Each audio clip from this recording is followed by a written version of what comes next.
Seorang CEO wanita cantik diracun saat pesta minuman. Saat ini tubuhnya panas luar biasa. Ingin mencari tempat untuk melampiaskan. Di gang sebelah hanya ada seorang pengemis. Saat ini wanita itu sudah putus asa. Tapi efek obat sudah mulai bekerja. Sisa akal terakhir wanita itu juga tenggelam. Dia hanya bisa mengandalkan naluri berjalan menuju pengemis itu. Langkah demi langkah. Dengan langkah Cao Jianjia semakin cepat. Pengemis akhirnya mengangkat kepala. Dia sadar bahwa Cao Jianjia sudah diracun. Hehe, tak kusangka keberuntungan seperti ini juga jatuh kepadaku. Saat Cao Jianjia hendak memeluk pengemis itu, kamu tiba-tiba maju dan memeluk Cao Jianjia erat-erat. Melihat tatapan marah pengemis itu, kamu dengan tenang berkata satu kalimat, "Ini temanku." Dia yang menelpon, memintaku untuk menjemputnya. Melihat pengemis masih berencana mengatakan sesuatu, kamu dengan tegas berkata satu kalimat, "Cepat pergi, kalau tidak aku akan telepon polisi." Beritahu polisi, kamu memanfaatkan temanku yang mabuk untuk mengambil keuntungan. Pengemis itu bergumam pelan. Kali ini kau beruntung, nak, dan pergi dari tempat itu. Kamu sedang bersiap menanyakan keadaan Cao Jianjia. Namun kau melihat tangannya tidak tenang menjelajah dadamu. Saat itu wajah Cao Jianjia memerah. Matanya setengah terpejam memandangmu. Kemudian Cao Jianjia berdiri di ujung kaki dan dengan inisiatif menciumimu. Malam itu Cao Jianjia bermimpi sangat aneh. Dia bermimpi sedang berguling di ranjang dengan seorang gelandangan. Namun saat berguling-guling, gelandangan itu berubah menjadi seorang pria muda yang tampan. Saat Cao Jianjia membuka mata, dia mendapati dirinya terbaring di atas ranjang besar yang asing. Wajahnya tampak putus asa. Hingga saat itu, memori tentang malam kemarin mulai muncul dalam benaknya. Mengingat kembali semua kejadian, tubuh Cao Jianjia mulai gemetar. Dia tidak bisa membayangkan. Dia berguling di ranjang dengan seorang gelandangan yang bau menyengat. Tiba-tiba perutnya bergejolak tak karuan. Dia tak bisa mengendalikan dirinya lagi. Langsung berlari ke kamar mandi. Mulai muntah-muntah. Kamu terbangun oleh suara ribut dari Cao Jianjia. Melihat medan perang, kamu tak bisa menahan senyum pahit. Cao Jianjia benar-benar gila semalam. Hingga jam 4 pagi baru tertidur pulas. Sekarang kakimu lemas. Tidak ada tenaga sama sekali. Tiba-tiba kamu teringat sesuatu. Dengan cepat membuka selimut, melihat bercak merah cerah di spray. Wajahmu menampilkan senyum penuh makna. Setelah Cao Jianjia mencuci seluruh tubuhnya beberapa kali di kamar mandi, baru dia keluar kamar mandi sambil membungkus diri dengan handuk mandi. Dia melirik ke arah pakaian yang berserakan di lantai, lalu terkekeh getir.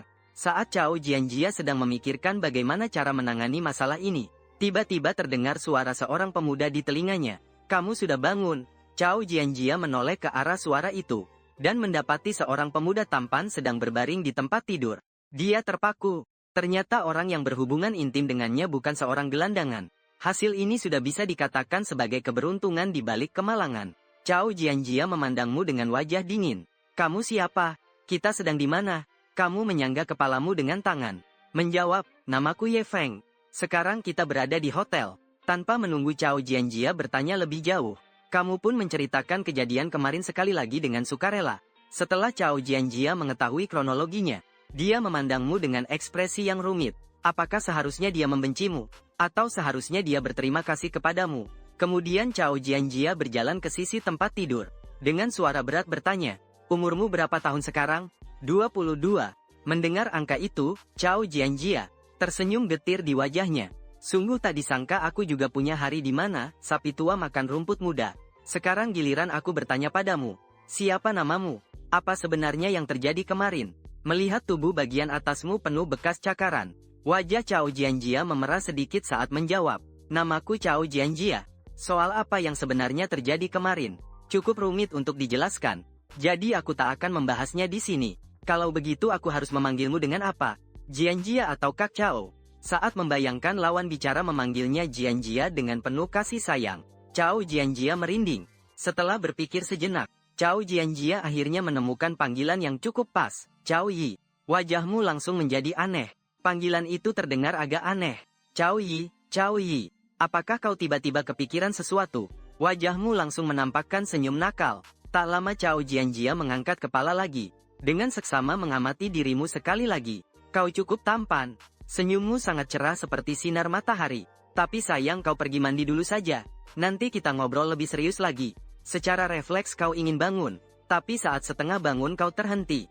Menatap tatapan bingung Cao Jianjia. Kamu agak malu-malu berkata kepada bibi Cao, Bisakah kamu berbalik badan? Chao Jianjia dengan cepat menyadari. Langsung berbalik badan. Kamu cepat-cepat berlari menuju kamar mandi. Chao Jianjia mendengarkan suara air dari dalam kamar mandi. Tertawa mengejek diri sendiri. Saat itu Chao Jianjia sedang mempertimbangkan untuk memanfaatkan saat kamu mandi. Diam-diam keluar dari kamar. Kemudian melihat noda merah muda di spray tempat tidur. Akhirnya Chao Jianjia menyerah pada rencana itu. Beberapa menit kemudian, kamu keluar dari kamar mandi dengan membungkus diri menggunakan handuk. Melihat Chao Jianjia yang duduk di tempat tidur, kamu tak bisa menahan diri untuk menggoda. Bibi Chao, saya kira kamu akan diam-diam kabur saat saya mandi. Sebenarnya memang ada niat itu. Chao Jianjia mengangkat kepala. Sudah berubah menjadi wanita tangguh yang menguasai dunia bisnis. Tapi saya rasa sebaiknya kita bicara dengan jelas soal ini. Bisakah kita anggap semua yang terjadi kemarin seperti sebuah mimpi? Kamu mengusap kedua kaki yang agak pegal. Mulai berbicara. Bibi Chao, sampai sekarang kakiku masih gemetar. Apa kamu pikir aku bisa menganggap kejadian kemarin seperti sebuah mimpi? Tapi saat berpikir bahwa ada beberapa hal yang harus diselesaikan, Chao Jianjia hanya bisa melanjutkan pembicaraan. Ye Feng, aku sudah pernah bilang padamu, peristiwa kemarin adalah sebuah insiden. Belum sempat rumah Chao Jian selesai bicara, kamu langsung memotong dengan berkata, Bibi Chao, kamu tenang saja, aku tidak akan membuatmu bertanggung jawab padaku. Ye Feng, maksudku adalah, aku tidak ingin kejadian kemarin mempengaruhi aku. Kehidupanku sekarang, kamu mengerti tidak? Melihat Chao Jianjia yang hampir kehilangan kesabaran, kamu segera menepuk dada dan menjamin, Chao Yi, aku tahu apa yang kamu khawatirkan. Aku bisa menjamin padamu. Setelah ini aku tidak akan mengganggumu karena masalah ini lagi. Chao Jianjia menatapmu dan menghela napas. Karena kamu sudah berkata seperti itu, aku juga tidak mau berkata banyak. Tapi kalau kamu sudah memanggilku Chao Yi, mulai sekarang jangan punya pikiran tidak sopan padaku. Mengerti? Setelah diskusi kalian berdua, akhirnya memutuskan tidak ada yang boleh lagi membahas kejadian tadi malam. Kemudian kalian berdua meninggalkan hotel. Setelah keluar hotel, Chao Jianjia menyuruhmu tetap di tempat dan jangan bergerak. Sedangkan dia berjalan ke samping dan mulai menelepon. Saat itu suara sistem terdengar di kepalamu. Setengah jam kemudian, Chao Jianjia akan menstruasi. Dan dia selalu mengalami sakit haid. Pacar kamu Su Ruxue dan Lin Mo setelah check out dari Hotel Huayang akan membawa ibunya untuk mencari masalah denganmu. Malam ini pukul 8.10. Chen Yuanshan akan diam-diam menyelinap ke rumah majikan Bai Jie. Malam tadi kamu bisa bertemu Chao Jianjia yang telah diberi obat di gang. Itu juga informasi yang diberikan oleh sistem untukmu. Saat ini, keluarga Chao Jian telah selesai menelepon dan kembali ke sisimu.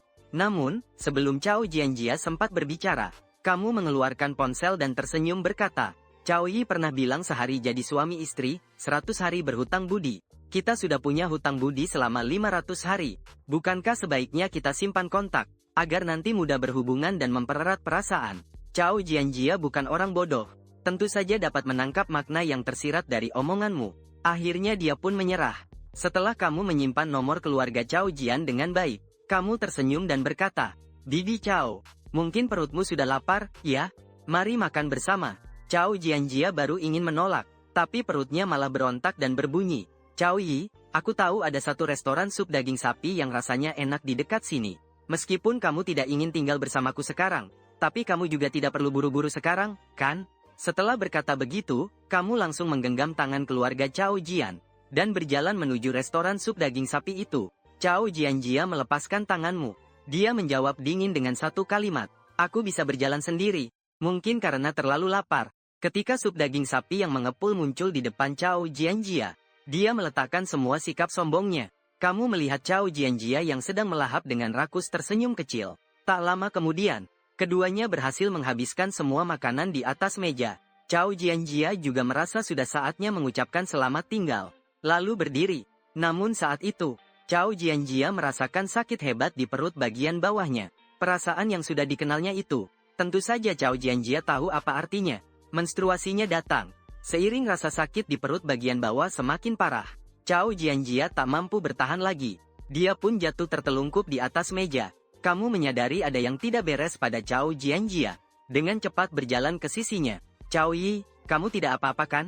Chao Jianjia dengan susah payah mengangkat kepala. Tersenyum pahit. Tidak apa-apa. Kamu menebak penyebab ketidaknormalan itu. Lalu meninggalkan kalimat. Chao Yi, tunggu aku sebentar, lalu dengan cepat menghilang ke dalam toko. Saat kamu muncul kembali, Tanganmu sudah memegang sebuah kantong hitam. Saat Cao Jianjia penasaran kau akan melakukan apa, kau mengeluarkan kantong panas yang baru dibeli dari saku. Cao Yi, kau menempelkan kantong panas di perut bagian bawah. Setelah melakukan semua ini, kau menatap Cao Jianjia dengan penuh perhatian. Cao Yi, sudah agak baikan? Cao Jianjia merasa rasa sakitnya tidak separah tadi. Dengan malu mengangguk, Cao Yi, aku lihat di internet ada cara untuk meredakan sakit haid yang menyiksa. Aku akan ajarkan sekarang juga. Melihat gerakanmu yang agak canggung, Cao Jianjia pun tak tega menolak. Akhirnya belajar dengan cukup serius. Jangan bilang Cao Jianjia, mengikuti yang kau ajarkan. Setelah melakukannya ternyata memang cukup efektif. Beberapa menit kemudian, kau melihat ekspresi Cao Jianjia tidak lagi sesakit tadi. Lalu kau menyerahkan kantong hitam ke hadapannya. Dengan hati-hati kau mengingatkan, sebelumnya aku lihat toko ini ada kamar mandi terpisah. Cepat pergi ya. Cao Jianjia mengambil kantong hitam itu dan melihatnya. Ternyata di dalamnya selain banyak kantong panas, ada juga satu bungkus pembalut yang belum dibuka. Cao Jianjia merasa tersentuh, namun hatinya juga merasa sedikit cemburu. Pemuda bernama Ye Feng ini sungguh perhatian dan pengertian. Tidak tahu sudah berapa banyak hati gadis yang telah ditaklukkan. Semakin dipikirkan, hati Cao Jianjia semakin tidak nyaman. Sebenarnya ingin mengucapkan terima kasih, tapi yang keluar dari mulut malah Ye Feng. Tidak kusangka kamu ternyata ahli dalam urusan cinta. Kamu pasti pernah punya banyak pacar, kan? Mendengar itu kamu tampak bingung. Tapi begitu kata-kata itu keluar, Cao Jianjia mulai menyesal. Sudah disepakati, tak seorang pun boleh menyebut apa yang terjadi tadi malam. Tapi kata-kata tadi membuat dirimu seperti sedang cemburu. Kamu merasa aneh dan melirik Cao Jianjia. Ternyata dia sedang menatapmu dengan tatapan aneh. Kamu segera menyadarinya. Sepertinya Cao Jianjia salah paham tentang dirimu. Namun kamu tidak menjelaskan pada Cao Jian. Meski aku memang kurang berbuat baik, kamu tidak perlu berkata seperti itu untuk menyakitiku, kan? Setelah bicara, kamu menatap Cao Jianjia dengan mata penuh kesedihan. Kamu kelihatan bukan pembohong. Cao Jianjia langsung merasa agak malu. Ye Feng, aku tidak tahu soal itu. Maafkan aku ya. Melihat Cao Jianjia sungguh-sungguh minta maaf, ekspresi kesedihanmu menghilang, digantikan oleh wajah penuh senyum. Cao Yi, atas ketulusanmu minta maaf. Aku akan memberitahumu sebuah rahasia. Cao Jianjia penasaran mendekatimu. Rahasia apa? Sebenarnya semalam juga pertama kalinya aku mendengar hal itu. Cao Yi menatapmu dengan tatapan tajam, lalu mengambil tali hitam di atas meja. Dengan cepat masuk ke kamar mandi. Saat keluar, Cao Jianjia membuang napas panjang dengan diam-diam. Ye Feng, sudah waktunya kamu pergi. Mendengar itu, kamu segera berdiri. Cao Jianjia melihat gerakanmu itu sambil tersenyum pahit. Maksudku adalah aku yang harus pergi. Kamu juga tidak tahu bagaimana harus menjawab. Akhirnya mengelus kepala dan berkata, Tante Cao, aku antar kamu ya. Belum sempat Cao Jianjia menolak, kamu langsung berjalan ke jalan raya besar. Saat menunggu mobil, setelah banyak pertimbangan, Cao Jianjia akhirnya berkata, akhirnya membuka suara dan berkata, Ye Feng, jika suatu saat kamu mengalami kesulitan dalam hidup, hubungi aku saja. Cao Yi, aku mengerti. Begitu kamu menyetujui, sebuah taksi berhenti di depan kalian berdua. Kamu sangat perhatian membukakan pintu mobil untuk Cao Jianjia. Melihat dia naik mobil, begitu Cao Jianjia naik ke mobil, wajahnya berubah menjadi dingin seketika. Setelah kembali kali ini, harus membuat beberapa orang membayar harga. Kemudian Cao Jianjia menelpon saya. Cek dulu, seseorang bernama Ye Feng. Lihat apakah dia punya pacar. Kalau ada, tidak peduli berapa uang yang harus dikeluarkan. Buat dia pergi. Oh ya, semuanya harus dilakukan dengan bersih. Setelah menutup telepon, Cao Jianjia menunjukkan wajah penuh kedengkian. Lalu kamu naik taksi menuju Hotel Huayang. Berdasarkan informasi terbaru hari ini, kamu tahu pacarnya, Suruk Sui, dan Linmo memesan kamar di sini. Setelah bertemu dengan manajer hotel, kamu menggunakan beberapa cara untuk mendapatkan rekaman CCTV kamar yang mereka pesan. Perjalanan ini juga memberikan hasil yang tak terduga. Tukang bersih-bersih kamar di kamar mandi menemukan botol kosong obat Kiduofending di tempat sampah. Setelah mendapatkan bukti kuat, kamu segera kembali ke rumah kontrakan. Baru sampai di bawah, melihat tiga sosok yang dikenal berdiri menghalangi pintu. Pemilik rumah, Bai Jie, Suruk Sui dan ibunya, Chen Suzhen. Saat Suruk Sui melihatmu, dia langsung berteriak, Ibu, bajingan itu datang. Chen Suzhen langsung melangkah maju dengan cepat, dengan kedua tangan di pinggang. Mulailah memarahi kamu, bajingan kecil ini. Aku melihat ini karena kamu teman lama Bai Jie. Makanya membiarkan Ruo Sue pacaran denganmu. Tak disangka kamu malah menipu uang. Bai Jie berjalan ke sisimu. Dengan wajah penuh keputusasaan berkata, Ye Feng kalau ada kesulitan bilang saja ke Bai Yi. Ngapain harus menipu uang gadis itu? Kamu mengangkat alis sambil mempertanyakan Bai Yi. Kapan aku menipu uang? Ruo Sue tak tahan lagi. Dia berteriak dengan suara tajam marah. Aku yang mentraktirmu makan di Yupinyan. Kamu juga dengan santainya membungkus 2 botol Mao Tai Sio 5888. Wajah Bai Jie tampak canggung. Awalnya dia mengira kamu jujur makanya mengenalkan pacar. Tak disangka jadi seperti ini. Dia menghela napas. Ye Feng, Bai Yi tahu kamu baru lulus dan kekurangan uang. Tapi tidak bisa seperti ini juga. Cepat kembalikan uang minuman itu. Kamu melirik ekspresi kecewa Bai Jie. Dan menertawakan dingin berkata, Bai Yi, uang ini tidak bisa dikembalikan. Wajah Bai Jie berubah. Kenapa tidak bisa dikembalikan? Aku hanya mengambil yang menjadi hakku saja. Kenapa harus dikembalikan? Kata-katamu membuat Bai Jie bingung. Apa maksudnya mengambil kembali apa yang seharusnya jadi milikmu? Apakah Suruk Sue pernah meminjam uang darimu? Kemudian Bai Jie dengan bingung berbalik kepada Suruk Sue. Apakah kamu pernah meminjam uang darinya? Suruk Sue menahan amarahnya dengan kuat. Gemeretak gigi. Aku belum sampai miskin sampai harus meminjam uang dari orang seperti itu. Kamu berkata dingin. Benar, kamu memang tidak sampai meminjam uang. Tapi kamu sering memberi isyarat agar aku yang mengeluarkan uang untukmu. Bai Jie mengerutkan alisnya. Ye Feng berkata, apa maksudnya ini? Kamu menunjuk ke arah sudut mulut Suruk Sue yang terangkat sinis. Tanya padanya. Dalam sebulan ini, berapa banyak uang yang aku keluarkan untuknya? Bai Jie terdiam. Sekarang mengejar pacar mana ada yang tidak mengeluarkan uang. Kemudian Bai Jie mengerutkan alis dan berkata, apa kamu berharap pihak wanita malah yang mengeluarkan biaya? Sambil berkata, Bai Jie berbalik lagi ke Suruk Sue. Dengan penasaran bertanya, dalam sebulan ini, berapa banyak uang yang kamu habiskan dari Ye Feng? Tatapan Suruk Sue menghindar. Suaranya jelas melemah. Mungkin cuma 1 atau 2 ribu saja. Bukankah itu seharusnya? Apa dia berharap tanpa mengeluarkan uang sedikit pun bisa mendapatkan aku? Chen Suzhen langsung melompat keluar. Menunjuk ke hidungmu. Sungguh sial. Kenapa Ruo Sue harus ketemu laki-laki menyebalkan sepertimu? Bukankah pria mengeluarkan uang untuk wanita adalah hal yang wajar? Kamu malas mengurusi perempuan itu. Matanya menatap tajam ke Ruo Sue. Bahkan anak taman kanak-kanak tahu tidak boleh berbohong. Mendengar itu Ruo Sue dengan rasa bersalah berkata, kita kenal sudah berapa lama? Aku bisa habiskan uangmu berapa? Paling banyak 2 atau 3 ribu. Begini saja, kamu kembalikan uang minumannya padaku. Aku kembalikan 2 ribu padamu. Kita selesai sampai di sini. Melihat dia masih pura-pura bodoh, kamu langsung keluarkan catatan pengeluaran. Melihat tagihan, Bai Jie terengah-engah. 10 ribu sebulan. Melihat Bai Jie dengan ekspresi rumit, sudut mulut tersungging senyum pahit. Bibi Bai, aku Ye Feng memang miskin. Tapi aku juga tahu bahwa punya pacar itu pasti butuh uang. Masalahnya uang ini tidak terpakai dengan baik. Chen Suzhen langsung marah besar.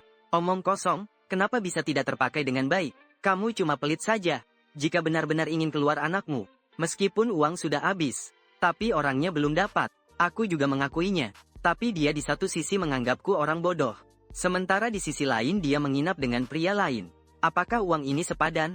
Begitu kata-kata itu keluar, sorot panik muncul di mata Suruk Sue. Chen Suzhen langsung marah besar. Bajingan kecil itu menipu uang saja sudah cukup. Berani-beraninya mencemarkan nama baik putriku. Lihat aku tidak merobek mulutmu. Kata-katanya sambil hendak maju dan bertindak. Bai Jie buru-buru menahannya. Suzhen pasti ada kesalahpahaman. Mari kita cari tahu dulu dengan jelas. Baru Chen Suzhen berhenti. Tapi matanya masih penuh kebencian. Bajingan kecil itu. Masalah hari ini belum selesai. Bai Jie juga mulai membujukmu. Ye Feng, ada hal yang tidak boleh sembarangan diucapkan. Ini menyangkut nama baik gadis itu. Kau tanpa ekspresi mengeluarkan ponsel dan berkata, Bibi Bai, urusan seperti ini aku tidak bercanda. Di sini ada 2 rekaman pengawasan. Silakan lihat saja, nanti kau akan tahu. Setelah menonton rekaman, Bai Jie terdiam tanpa kata. Wajah Suruk Sue berubah pucat. Dia tidak mengerti bagaimana kau bisa punya bukti dia menginap bersama Lin Mo. Kau berkata dengan suara pelan. Bibi Bai, kemarin aku memesan 2 botol minuman di Yupinyan untuk dibawa pulang. Itu hanya mengambil apa yang seharusnya didapatkan. Faktanya sudah ada di depan mata. Ruo Sue menganggapku sebagai korban yang tertipu. Memikirkan bahwa akulah yang merekomendasikanmu menjadi korban itu. Bai Jie merasa bersalah dalam hatinya. Ye Feng, ini memang salahmu. Jika 2 botol anggur itu tidak cukup untuk mengganti kerugian, Bai Yi akan menggantikannya untukmu. Kamu melihat Bai Jie tidak berpihak sepenuhnya pada Suruo Sue. Perasaan baiknya terhadapnya langsung meningkat beberapa poin.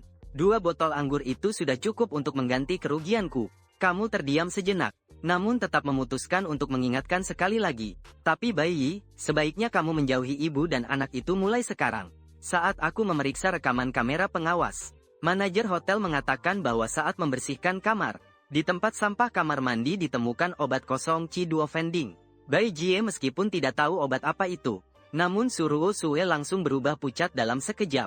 Chen Suzhen melihat itu dan menepuk bahu putrinya, sambil menghibur. Ruo Sue, jangan takut, tidak akan terbawa. Uang anggur itu tidak perlu kita ambil. Namun Suruo Sue menoleh, dengan suara gemetar berkata, Mama, Qi Duo Vending adalah obat untuk mengobati AIDS. Tidak apa-apa. Di zaman sekarang siapa yang tidak pernah sakit? Bukankah itu AIDS? Chen Suzhen terhenti di tengah pembicaraan. Tiba-tiba terpana. Setelah lama, terbatuk-batuk bertanya apakah pria itu memakai kondom. Suruk Sue menggelengkan kepala. Wajahnya penuh keputusasaan. Lin Mo berkata, memakai kondom akan memengaruhi perasaan. Belum selesai berkata, Chen Suzhen seperti terkejut terkena panas. Langsung menarik tangannya. Tangan yang ada di bahu putrinya melompat jauh. Suruk Sue melihat itu, wajahnya berubah pucat. Bahkan ibu kandungnya mulai menjauhinya. Wajah Bai Jie terlihat muram. Xiao Ye, apa yang kamu katakan benar. Pria itu memang positif HIV. Kamu menghela napas. Bibi Bai, saya mengingatkan Anda juga demi kebaikan Anda sendiri. Anda adalah tuan rumah saya. Kelak kita pasti harus berurusan. Kalau sampai saya tertular dari mereka, bukankah saya juga akan terkena dampaknya? Bai Jie segera menjauh dari Suruk Sue dan putrinya. Meskipun tahu cara penularan AIDS, tapi tetap saja terasa seperti ada penghalang di hati. Saat itu Suruk Sue sadar dari keterkejutannya, menunjuk dan memaki kasar. Ye Feng, kamu bajingan. Hanya karena tahu aku menginap bersama orang lain, kamu menciptakan cerita seperti ini untuk menjijikkanku. Seumur hidupmu, cuma segini kemampuanmu. Kau memandangnya dengan tatapan penuh belas kasihan. Apakah aku berbohong? Kalau kau pergi ke rumah sakit memeriksakan diri, pasti tahu. Aku ingatkan sekali lagi. Sekalipun memilih tes tingkat tertinggi, hasilnya tetap butuh waktu 5-10 hari. Selama waktu itu, kamu harus diam saja. Jangan keluar rumah dan membuat kerusuhan. Chen Suzhen melihatmu begitu percaya diri. Hatinya sudah yakin sekitar 7-80%. Tapi untuk menenangkan putrinya, dia tetap berpura-pura tenang. Nak, jangan takut, kau tidak akan semalap itu. Namun demi keamanan, lebih baik pergi ke rumah sakit untuk pemeriksaan. Sejak tahu Lin Mo positif HIV, kedua kaki Suruk Sue sudah terasa lemas tak bisa digerakkan. Dia cuma bisa meminta tolong pada ibunya. Ibu, kakiku lemas. Bisakah kau menolongku? Chen Suzhen terus menggelengkan kepala. Ruk Sue, ibu tiba-tiba ingat. Malam ini ada janji main mahjong dengan teman. Kau pergi sendiri saja ke rumah sakit. Kalau hasilnya keluar, ingat beritahu ayah dan ibu ya. Setelah berkata begitu, dia langsung berlari pergi. Suruk Sue memandang punggung ibu kandungnya yang seperti melarikan diri. Dia ingin menangis tapi tidak mampu. Akhirnya dia hanya bisa tersandung-sandung berjalan menuju rumah sakit. Saat itu Bai Jie membuka mulut dengan wajah penuh penyesalan. Xiao Ye sungguh minta maaf. Bibi Bai juga tidak tahu Suruk Sue ternyata seperti itu. Hampir saja membahayakanmu. Melihat hal itu, kamu mengibaskan tangan. Bibi Bai, kamu juga tidak tahu kondisi ini. Jadi hal ini bukan salahmu. Semakin besar hati kamu seperti ini, semakin tidak nyaman perasaan Bai Jie di dalam hati. Xiao Ye, bagaimana kalau seperti ini? Malam ini kamu datang ke rumah, Bibi akan masakkan makan besar untukmu. Sebagai kompensasi yang baik, kamu sebenarnya ingin menolak, tapi ketika teringat informasi terbaru hari ini, akhirnya mengangguk setuju. Kalau begitu sudah sepakat seperti itu, Bibi sekarang akan pergi ke supermarket membeli sayur. Detik berikutnya Bai Jie langsung berlari ke supermarket terdekat. Kamu mengiringi Bai Jie pergi, lalu berbalik masuk kembali ke kamar sewaanmu. Jam 7 malam, pintu kamar kamu diketuk. Saat itu Bai Jie sudah mengganti pakaian rumah. Tampak aura yang berbeda. Dan justru karena itu, Bai Jie menatapmu yang tinggi badan lebih dari satu kepala darinya. Awalnya Ye Feng berencana untuk meneleponmu. Namun teringat kamu tidak pernah pergi ke sana. Dia pun datang langsung sendiri. Melihat kamu tidak berniat keluar kamar, Bai Jie pura-pura marah berkata, kenapa kamu takut juga ada AIDS? Tenang saja. Kamu tidak seperti Suruk Sue yang sembarangan menemui orang. Bai Jie salah paham tentang dirimu. Kamu tidak menjelaskan. Langsung keluar dari rumah sewaan. Keduanya berjalan berdampingan menuju rumah Bai Jie. Setelah lebih dari 10 menit, kamu tidak akan menyangka jika Chen Yuanshan diam-diam masuk ke dalam dan bertemu Bai Jie sendirian di rumah, apa yang akan terjadi? Kamu mengeluarkan ponsel dan melihat sebentar. Menyadari waktu sudah menunjukkan 8.5 menit. Artinya, dalam 5 menit lagi, Chen Yuanshan akan menyelinap masuk ke rumah Bai Jie. Memikirkan hal ini, kamu dengan cahaya redup dari ponsel mendekati Bai Jie. Bai Yi, urusan kecil seperti ini serahkan saja padaku. Melihat Bai Jie ingin mengatakan sesuatu lagi, kamu langsung membungkam mulutnya dengan satu kalimat. Bai Yi, aku kan tidak mungkin makan gratis, kan? Bai Jie melihat sikap Ye Feng yang tegas. Juga tidak berani berkata lebih banyak. Baiklah, kalau begitu Bai Yi hari ini titip padamu untuk sekali saja jadi bos santai. Sambil berkata begitu, Bai Jie membawamu ke saklar utama. Kamu menggunakan cahaya redup melihat ke dalam saklar utama. Menyadari sekringnya terbakar, kamu langsung berbalik dan berkata pada Bai Jie, Bai Yi, sekringnya terbakar. Apakah di rumah ada alat untuk memperbaikinya? Ada, aku akan segera mengambilnya untukmu. Sambil berbicara, Bai Jie memanfaatkan cahaya bulan berjalan ke suatu kamar. Sementara itu, kamu juga mematikan senter. Ketika Bai Jie kembali ke aula, semua gelap gulita. Dia tidak bisa menahan rasa penasaran dan bertanya, Ye Feng, kenapa kamu tidak menyalakan senter? Kamu tidak berpikir panjang, langsung berkata, handphone saya kehabisan baterai. Begitu tidak bisa, pakai handphone saya saja. Sambil bicara, Bai Jie sudah mengeluarkan handphonenya. Saat kamu berpikir bagaimana membujuk Bai Jie untuk tidak menyalakan senter, dari jendela terdengar suara. Kamu cepat-cepat berlari ke sisi Bai Jie, mengambil paksa handphonenya, dan menariknya ke tempat yang sangat tersembunyi. Dengan bantuan cahaya bulan yang redup, Bai Jie melihat sosok seseorang diam-diam merayap masuk ke dalam rumah. Orang yang masuk itu adalah Chen Yuanshan, yang meminjam uang padanya siang tadi. Bai Jie hendak bertanya keras-keras pada Chen Yuanshan, kenapa masuk kamar saya diam-diam saat malam begini? Tiba-tiba dia menyadari mulutnya ditutup oleh sebuah tangan besar. Bai Jie memutar kepala, dan melihat kamu menggeleng kepalanya. Wanita brengsek ini jelas punya banyak uang, namun tidak mau meminjamkan. Aku, karena kamu tidak mau meminjamkan, maka aku akan mengambilnya sendiri. Chen Yuanshan melihat kamar yang gelap gulita. Dia mengangguk puas, lalu langsung berlari ke arah kamar di lantai 2. Saat sosok Chen Yuanshan menghilang di lorong lantai 2, baru saat itu Bai Jie berkata pelan, siang tadi Chen Yuanshan meminjam uang padaku. Aku tidak memberinya. Tak disangka malam ini dia datang mencuri di sini. Kau melihat ekspresi marah Bai Jie, dan tersenyum tipis. Bibi Bai dengar kau ingin mengusir Chen Yuanshan. Bukan hanya aku, penduduk sekitar juga ingin mengusir Chen Yuanshan. Orang ini biasanya bermalas-malasan, dan pandangannya selalu cabul padaku. Kalau dia tetap di sini, akan terjadi masalah. Namun saat mengatakan ini, wajah Bai Jie berubah kusut. Orang itu sudah berniat bersikap kasar, tidak mau pindah.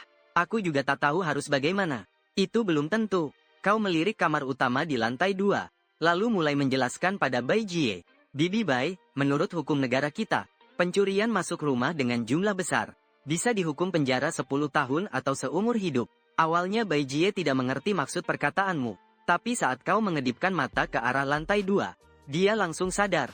Iya, perilaku Chen Yuanshan sekarang ini benar-benar bisa disebut pencurian masuk rumah. Selama kita bisa menangkapnya basah-basah, maka kita tidak perlu mengusirnya pergi, tapi langsung mengirimnya ke penjara saja. Kemarin aku baru saja menyimpan perhiasan emas dan perak di rumah. Aku juga tidak tahu apakah Chen Yuanshan bisa menemukannya. Chen Yuanshan sedang mencari-cari barang dulu di atas lantai. Kamu dan Bai Jie berdua sedang merundingkan di bawah. Kapan waktu terbaik untuk melapor polisi? Pencurian masuk rumah dan percobaan pencurian masuk rumah adalah dua konsep yang benar-benar berbeda.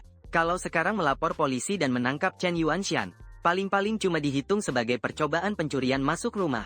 Jadi kamu dan Bai Jie memutuskan menunggu Chen Yuanshan pergi dulu, baru memilih untuk melapor polisi. Setengah jam kemudian, kamu baru melihat Chen Yuanshan turun dari lantai atas. Terlihat jelas pria ini malam ini dapat banyak hasil. Dia membawa kantong kain di tangannya. Saat berjalan, mengeluarkan suara klingking-klengking. Saat Chen Yuanshan sampai di bawah, dia melirik ke sekeliling sebentar. Masih tetap gelap gulita. Ada senyum puas di wajahnya. Kelihatannya Bai Jie belum pulang dari jalan-jalan. Mengingat tubuh menggoda Bai Jie, Chen Yuanshan jadi merasa mulutnya kering dan tenggorokannya kering. Kalau benar-benar memaksa aku sampai nekat, paling-paling saya paksa dengan cara kasar. Kalau begitu saya paling lari saja, tinggal di kota lain. Chen Yuanshan bergumam di dalam kamar, kemudian kembali mengikuti jalan semula. Setelah memastikan Chen Yuanshan sudah pergi jauh, segera menoleh dan berkata kepada Bai Jie, "Kita bisa lapor polisi sekarang." Mendengar itu Bai Jie tanpa ragu langsung mengambil telepon dan melapor. Setelah melapor, Bai Jie menghela napas panjang. "Ye Feng, kali ini benar-benar beruntung ada kamu yang memberikan saran. Kalau tidak, aku benar-benar tidak tahu harus bagaimana."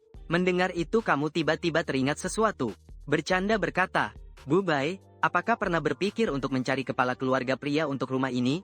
"Dengar, maksudmu tidak mau berusaha lagi ya?" Segera kamu mengangguk. Bai Jie pura-pura berpikir sebentar, lalu tersenyum menjawab, "Dengar kamu bilang begitu, aku sepertinya mulai tertarik. Sebenarnya kamu hanya ingin menggoda Bu Bai, tetapi kamu malah menemukan bahwa dia benar-benar punya pikiran itu." Langsung jadi agak bersemangat. Bu Bai adalah sosialita kaya yang terkenal di sekitar sini. Kalau dia benar-benar mau, maka bukankah aku bisa santai saja? Namun kalimat berikutnya dari Bai Jie membuatmu agak tidak tahan. "Ye Feng, jika aku tidak salah ingat, kamu tahun ini berusia 22, sedangkan aku sudah 36. Meskipun dari segi usia agak tidak cocok, tapi aku cukup menyukaimu. Jadi aku akan menganggapmu sebagai anak angkatku saja. Dengan begitu kamu juga bisa dianggap sebagai kepala lelaki di rumah ini." Kamu langsung merasa agak speechless. Melihat ekspresimu, Bai Jie tak tahan lagi dan terjatuh tertawa di sofa. "Hahaha, kamu masih ingin melawan aku? Aku sudah melewati masa di mana mendengar kata-kata nakal bisa membuat wajah merah bersinar lagi tiba-tiba muncul. Saat ini Bai Jie tidak lagi menggoda kamu. Ye Feng, kali ini aku benar-benar berterima kasih padamu. Barusan kamu juga dengar apa yang dikatakan Chen Yuanshan itu kan? Kalau aku pulang jalan-jalan, kebetulan bertemu dengannya, belum tentu pria bernafsu itu akan melakukan hal gila apa. Kamu tentu mengerti apa yang dimaksud Bai Jie dengan hal gila itu. Tapi kalau dipikir-pikir juga, wanita secantik Bai Jie, jarang ada pria yang bisa menolak godaannya." Kamu duduk terdampar di sofa sambil melambaikan tangan. "Bibi Bai, kita berdua nggak usah pakai basa-basi seperti ini deh. Dasar, kamu ngomong seolah kita punya hubungan sangat dekat." Jangan lihat kata-kata Bai Jie seperti itu, tapi hatinya sudah menganggapmu sebagai adik yang lebih muda. Bahkan Bai Jie diam-diam menghitung-hitung, apakah harus memperkenalkan pacar yang bisa diandalkan lagi untukmu. Kemudian kalian berdua naik ke atas, mulai menghitung barang-barang berharga yang hilang.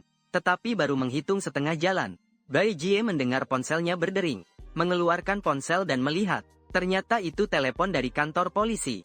Bai Jie langsung memberi isyarat naik pangkat kepadamu, lalu menerima panggilan telepon. Setelah panggilan selesai, Bai Jie dengan wajah tersenyum berkata, "Si Chen Yuanshan itu sudah ditangkap, dan mengaku tanpa ragu terkait pencurian masuk rumah. Sekarang kantor polisi menyuruhku datang ke sana." Kau langsung berdiri mendengar itu. "Karena Chen Yuanshan sudah ditangkap, maka aku juga sebaiknya pulang sekarang." "Janganlah." Bai Jie mendengar kau mau pulang, langsung menghadang jalanmu. Melihat tatapan bingungmu, Bai Jie sengaja berpura-pura terlihat sangat memelas. "Ye Feng sekarang sudah sangat larut. Apakah kau benar-benar tega membiarkan seseorang berjalan-jalan di luar dengan membawa banyak barang berharga?" Meskipun kau tahu ekspresi Bai Jie itu hanya pura-pura, namun tetap merasa agak kasihan. "Baiklah, aku akan menunggu. Orang memang seharusnya menemanimu berjalan sekali ini." Bai Jie juga tidak banyak bicara, langsung menarikmu keluar rumah, keluar dari halaman kecil. Kamu sedang memikirkan apakah ini waktu yang tepat untuk naik taksi, tapi Bai Jie langsung mengeluarkan sebuah kunci, menghadap ke garasi di samping. Dengan lembut menekan pintu garasi yang digulung, secara otomatis terbuka. Sebuah Porsche Panamera abu-abu muncul dalam pandanganmu. Bai Jie sangat mahir membuka pintu mobil, kemudian mengajak dengan berkata, "Ye Feng, naik mobil lah." Wah, tidak hanya memiliki halaman sendiri, tapi juga garasi pribadi. Ini jelas seorang wanita kaya. Kamu tidak ragu, langsung masuk ke kursi penumpang depan. Sampai di kantor polisi, kamu menemani Bai Jie membuat laporan, juga membantu menghitung barang-barang yang hilang. Sibuk sampai jam 11 baru semua urusan selesai. Bai Jie melemparkan barang berharga yang ditemukan kembali ke dalam bagasi dengan santai. Kemudian tersenyum berkata, "Naik mobil?" Bai Jie sambil menyetir, tersenyum dan bertanya, "Ye Feng, katanya kamu menganggur sekarang." Kamu mengangguk. Ekonomi sekarang memang sedang lesu. Ditambah lagi bos perusahaan sebelumnya tidak tahu cara beradaptasi. Perusahaan bangkrut. Aku juga kehilangan pekerjaan.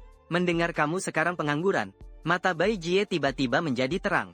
"Ye Feng, bagaimana kalau Tante Bai memperkenalkan pekerjaan untukmu? Anggap saja ini membalas budi kamu hari ini." Awalnya Bai Jie pikir kamu pasti akan sangat bersemangat mendengar berita ini, tapi kamu malah tenang dan menggelengkan tangan. Bai Yi, saat ini aku tidak ingin bekerja untuk orang lain. Aku hanya ingin memulai sendiri. Sekarang kamu setiap hari bisa mendapatkan informasi 3 hari ke depan. Ditambah lagi sudah punya modal awal. Kalau masih mau jadi kuda beban untuk orang lain, berarti kepalamu benar-benar sudah kena tendangan keledai. Kamu mengiyakan. Tiba-tiba teringat sesuatu. Lalu dengan tersenyum bertanya pada Bai Yi, apakah kamu punya teman yang menerima daur ulang emas? Meskipun Bai Jie sangat penasaran ingin tahu kau mau melakukan apa, dia juga tidak banyak tanya. Sudah ada teman lama yang kamu kenal bertahun-tahun. Dia bekerja di bidang itu. Kalau kamu butuh, aku bisa kasih kontaknya kepadamu. Kamu tidak sungkan. Langsung mengucapkan terima kasih pada Bai Jie. Setelah Bai Jie mengantarmu pulang, dia memberikan kontak temannya padamu. Kemudian mengendarai mobil Panamera itu menuju ke pekarangan rumah sendiri.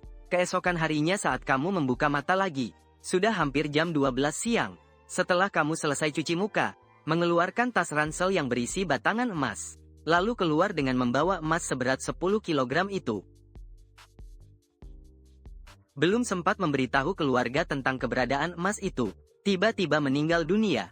Emas yang kamu pegang asalnya tidak jelas. Toko emas resmi tentu tidak akan mau menerima. Makanya tadi malam kamu bertanya di dalam mobil, apakah Shirai kenal seseorang yang membeli emas bekas? Teman yang diperkenalkan oleh Bai Ji jauh lebih dapat dipercaya daripada kamu mencari secara acak di jalan. Untungnya Bai Ji tidak mengecewakanmu. Memang benar memperkenalkan seorang teman yang mengurusi hal ini. Kamu berdiri di jalan mengeluarkan ponsel, memanggil nomor yang baru saja kamu simpan tadi malam. Begitu telepon tersambung, terdengar suara lembut dan manis dari dalam. Halo, ini Yu Fangzai. Ada yang bisa saya bantu? Kamu menarik napas dalam-dalam, tersenyum berkata, halo, saya teman Bai Ji. Kamu pasti pernah mendengar namaku dari dia. Saya pegang sedikit emas, ingin saya cairkan. Kamu pasti Ye Feng, ya. Pagi ini Bai Jie sudah menghubungiku lewat telepon. Kamu langsung saja datang. Setelah mengetahui Bai Jie sudah memberitahu pihak lain, kamu tidak melanjutkan basa-basi, langsung minta alamat dari pihak tersebut. Setelah menerima alamatnya, kamu langsung memanggil taksi. Setengah jam kemudian, kamu tiba di Yu Fangzai. Saat itu di depan pintu Yu Fangzai berdiri seorang wanita berusia sekitar 30-an. Wanita itu tidak memakai riasan, tapi memberikan kesan yang sangat memukau. Rambutnya hanya disanggul sederhana di belakang kepala, namun tetap memberi pesona tersendiri. Ketika kamu turun dari taksi, wanita itu langsung menghampirimu. Kamu melihat wanita itu berjalan dengan dada yang tampak bergoyang. Dalam hati mengangguk, wanita ini jelas sangat sopan. Bahkan saat berjalan pun dia mengangguk. Kamu pasti Ye Feng, ya. Suara wanita itu lembut dan manis. Sangat enak didengar. Kamu mengangkat kepala dan tersenyum dengan penuh rasa bersalah. Maafkan aku, di jalan agak macet, jadi aku datang terlambat. Setelah mendengar itu, Chen Yuchu langsung melambaikan tangan, menunjukkan bahwa dirinya tidak peduli dengan hal-hal ini. Mendengar Bai Jie berkata, kamu memanggilnya Bai Yin. Usiaku hampir sama dengan Bai Jie. Panggil saja aku Chen Yi. Chen Yi, kamu mendengar panggilan ini? Sudut bibirnya berkedut dengan kuat. Kamu menyadari wanita-wanita yang baru kamu kenal akhir-akhir ini suka menjadi lebih tua darimu. Setelah sedikit basa-basi sederhana, Chen Yuchu pun membawamu masuk ke dalam tokonya. Setelah kamu duduk, dia menyerahkan secangkir teh Da Hong Pao terbaik yang baru diseduh. Sebelumnya kamu bilang, berencana untuk mengeluarkan sebatang emas. Bolehkah aku mencobanya dulu? Kamu menunjuk ke pintu yang terbuka lebar, dengan nada sedikit tidak pasti. Di sini saja. Chen Yuchu terhibur oleh reaksimu.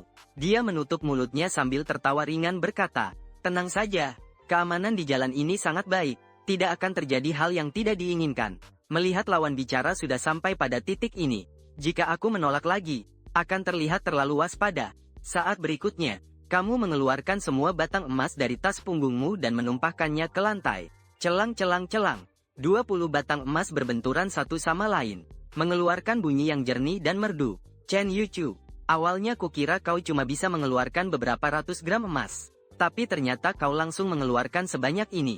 Chen Yuchu diam-diam menghitung, menemukan ada 20 batang emas di lantai, dan setiap batang emas diberi tanda beratnya. Artinya kau langsung mengeluarkan 10 kilogram emas. Saat berikutnya, Chen Yuchu melakukan sebuah tindakan yang tak terduga. Terlihat wanita ini cepat-cepat berdiri, dan menutup pintu toko. Melihat tindakan Chen Yuchu ini, kau dengan wajah bingung bertanya, Chen Yi, kau ini, Chen Yuchu tersenyum canggung. Ye Feng, meskipun keamanan di jalan ini sangat baik, tapi kau juga harus mengerti satu hal. Jangan sampai terlihat keluar. Chen Yuchu kembali ke tempat duduknya. Lalu dengan ekspresi aneh bertanya pada Ye Feng. Chen Yi bertanya asal. Apakah semua emas ini milikmu? Kau tahu apa yang ingin ditanyakan Chen Yuchu? Dengan ekspresi tenang ia menjawab. Chen Yi, tenang saja. Aku adalah warga negara yang sah. Aku tidak akan pernah melakukan hal-hal yang melanggar hukum dan aturan. Jangan bertanya tentang asal-usul emas ini. Satu-satunya yang bisa aku jamin padamu adalah, menerima emas ini, tidak akan membawa masalah apapun untukmu. Chen Yuchu sadar kamu sudah membaca niat kecilnya. Wajahnya terlihat agak canggung.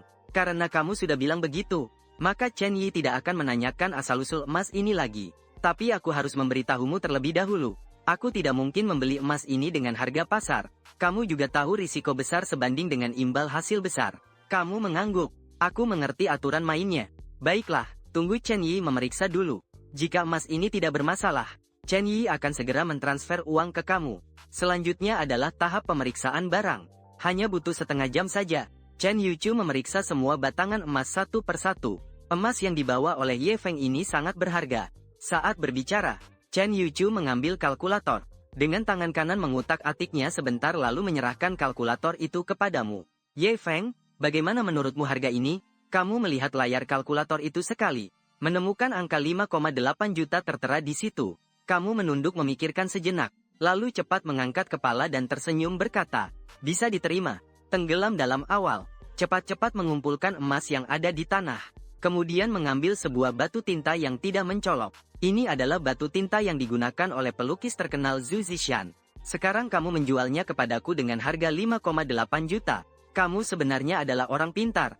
Secepat kilat mengerti maksud tindakan lawan. Maka dengan cepat mengangguk. 10 menit berlalu. Kamu menerima SMS dari bank. Ada pemasukan 5,8 juta ke rekeningmu. Kamu tahu batu tinta itu sebenarnya bukan milik Zhu Zishan. Mungkin Chen Yuchu membelinya dengan puluhan ribu dari pasar barang bekas. Kemudian bersiap berdiri untuk mengucapkan selamat tinggal kepada Chen Yuchu. Namun pada saat itu juga, terdengar suara ketukan pintu dari luar. Di antaranya terdengar panggilan penuh perasaan dari seorang pria. Yuchu, aku tahu kamu ada di dalam. Cepat buka pintunya. Aku membeli kue osmanthus favoritmu. Kamu melihat setelah mendengar suara ini Chen Yuchu. Tidak hanya wajahnya berubah buruk, tapi juga menunjukkan tanda-tanda mual. Sudut bibirmu sedikit tersenyum. Kelihatannya Chen Yi ini cukup populer. Ketika ketukan pintu terus berlanjut, kamu secara naluriah ingin membuka pintu. Namun saat itu Chen Yuchu menghentikanmu. Menatapmu dengan tatapan penuh tanya. Chen Yuchu tidak berkata sepatah kata pun, namun membuat isyarat promosi. Meskipun keduanya tidak mengeluarkan suara apapun, tapi pria di luar sangat gigih.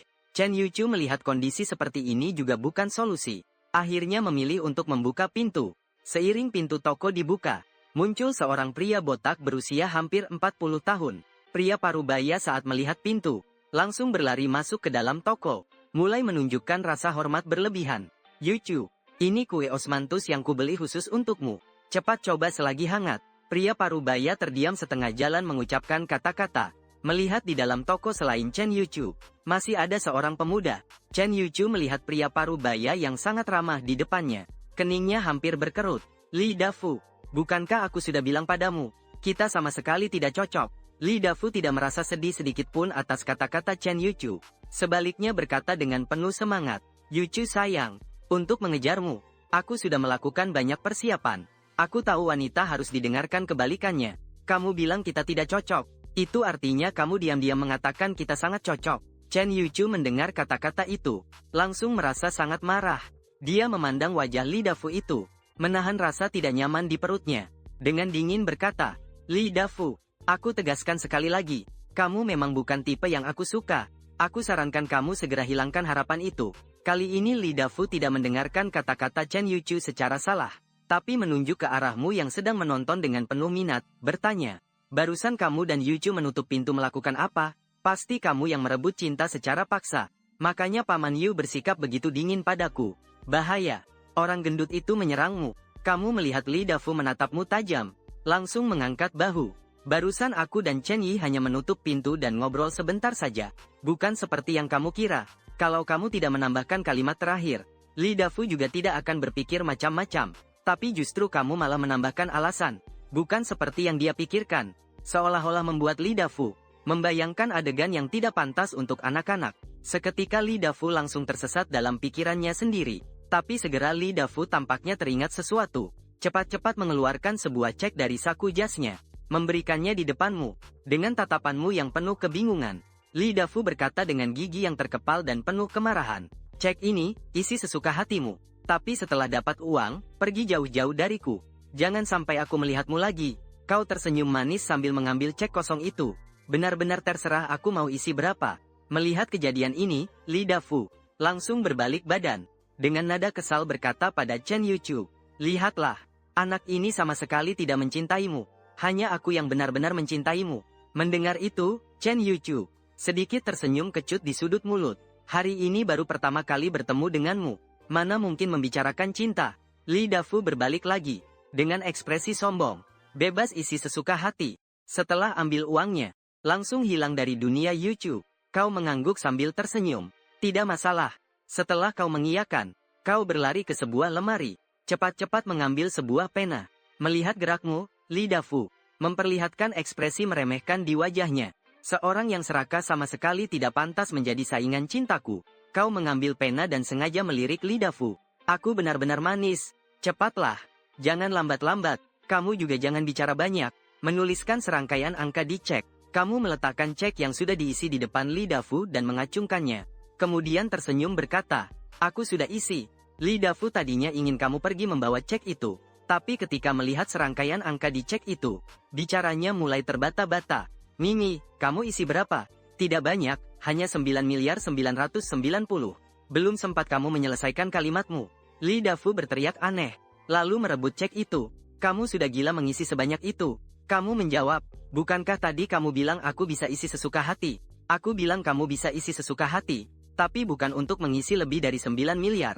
Sekalipun kamu menjual pabrikku, aku juga tidak bisa keluarkan uang sebanyak itu. Kamu benar-benar gila. Sangat tidak masuk akal. Li Dafu sambil marah-marah. Sambil mundur keluar toko. Jelas dia tahu tindakan tadi sangat memalukan. Hanya ingin cepat-cepat pergi dari sini. Kamu memandang Li Dafu yang terus mundur. Bergumam pelan. Gak punya uang, ngapain lo pamer? Kata-kata itu terdengar oleh Li Dafu. Membuat tubuhnya terhenti sejenak. Lalu dengan kecepatan lebih cepat menghilang dari pandanganmu.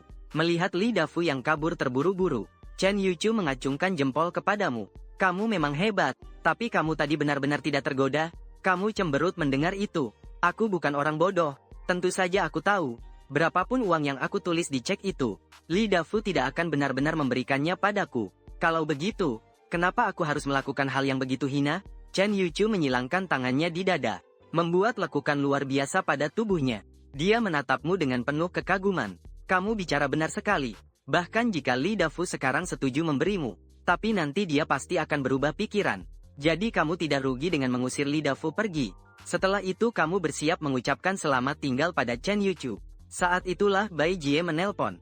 Xiao Feng, semua urusan sudah beres. Kamu mengangguk. Bai Yi, semuanya sudah beres. Tak lama suara Bai Ji terdengar di telepon. Xiao Feng, kalau kamu nanti menemui kesulitan apapun lagi, kamu harus bilang ke Bibi Bai. Kamu berjuang sendiri di luar juga tidak mudah. Mendengarkan omelan Bai Jie, hatimu penuh dengan rasa terharu. Selain kakek, sudah lama tidak ada yang peduli padamu. Bai Jie mengoceh banyak hal di telepon. Tiba-tiba dia seakan teringat sesuatu. Xiao Feng, kamu sekarang di mana? Kamu langsung menjawab, aku masih di Yufangzai sekarang. Bagus sekali. Kebetulan aku sedang ada urusan di dekat situ. Selesai urusan akan segera datang menemuimu. Setelah berkata begitu Bai Jie langsung memutuskan telepon.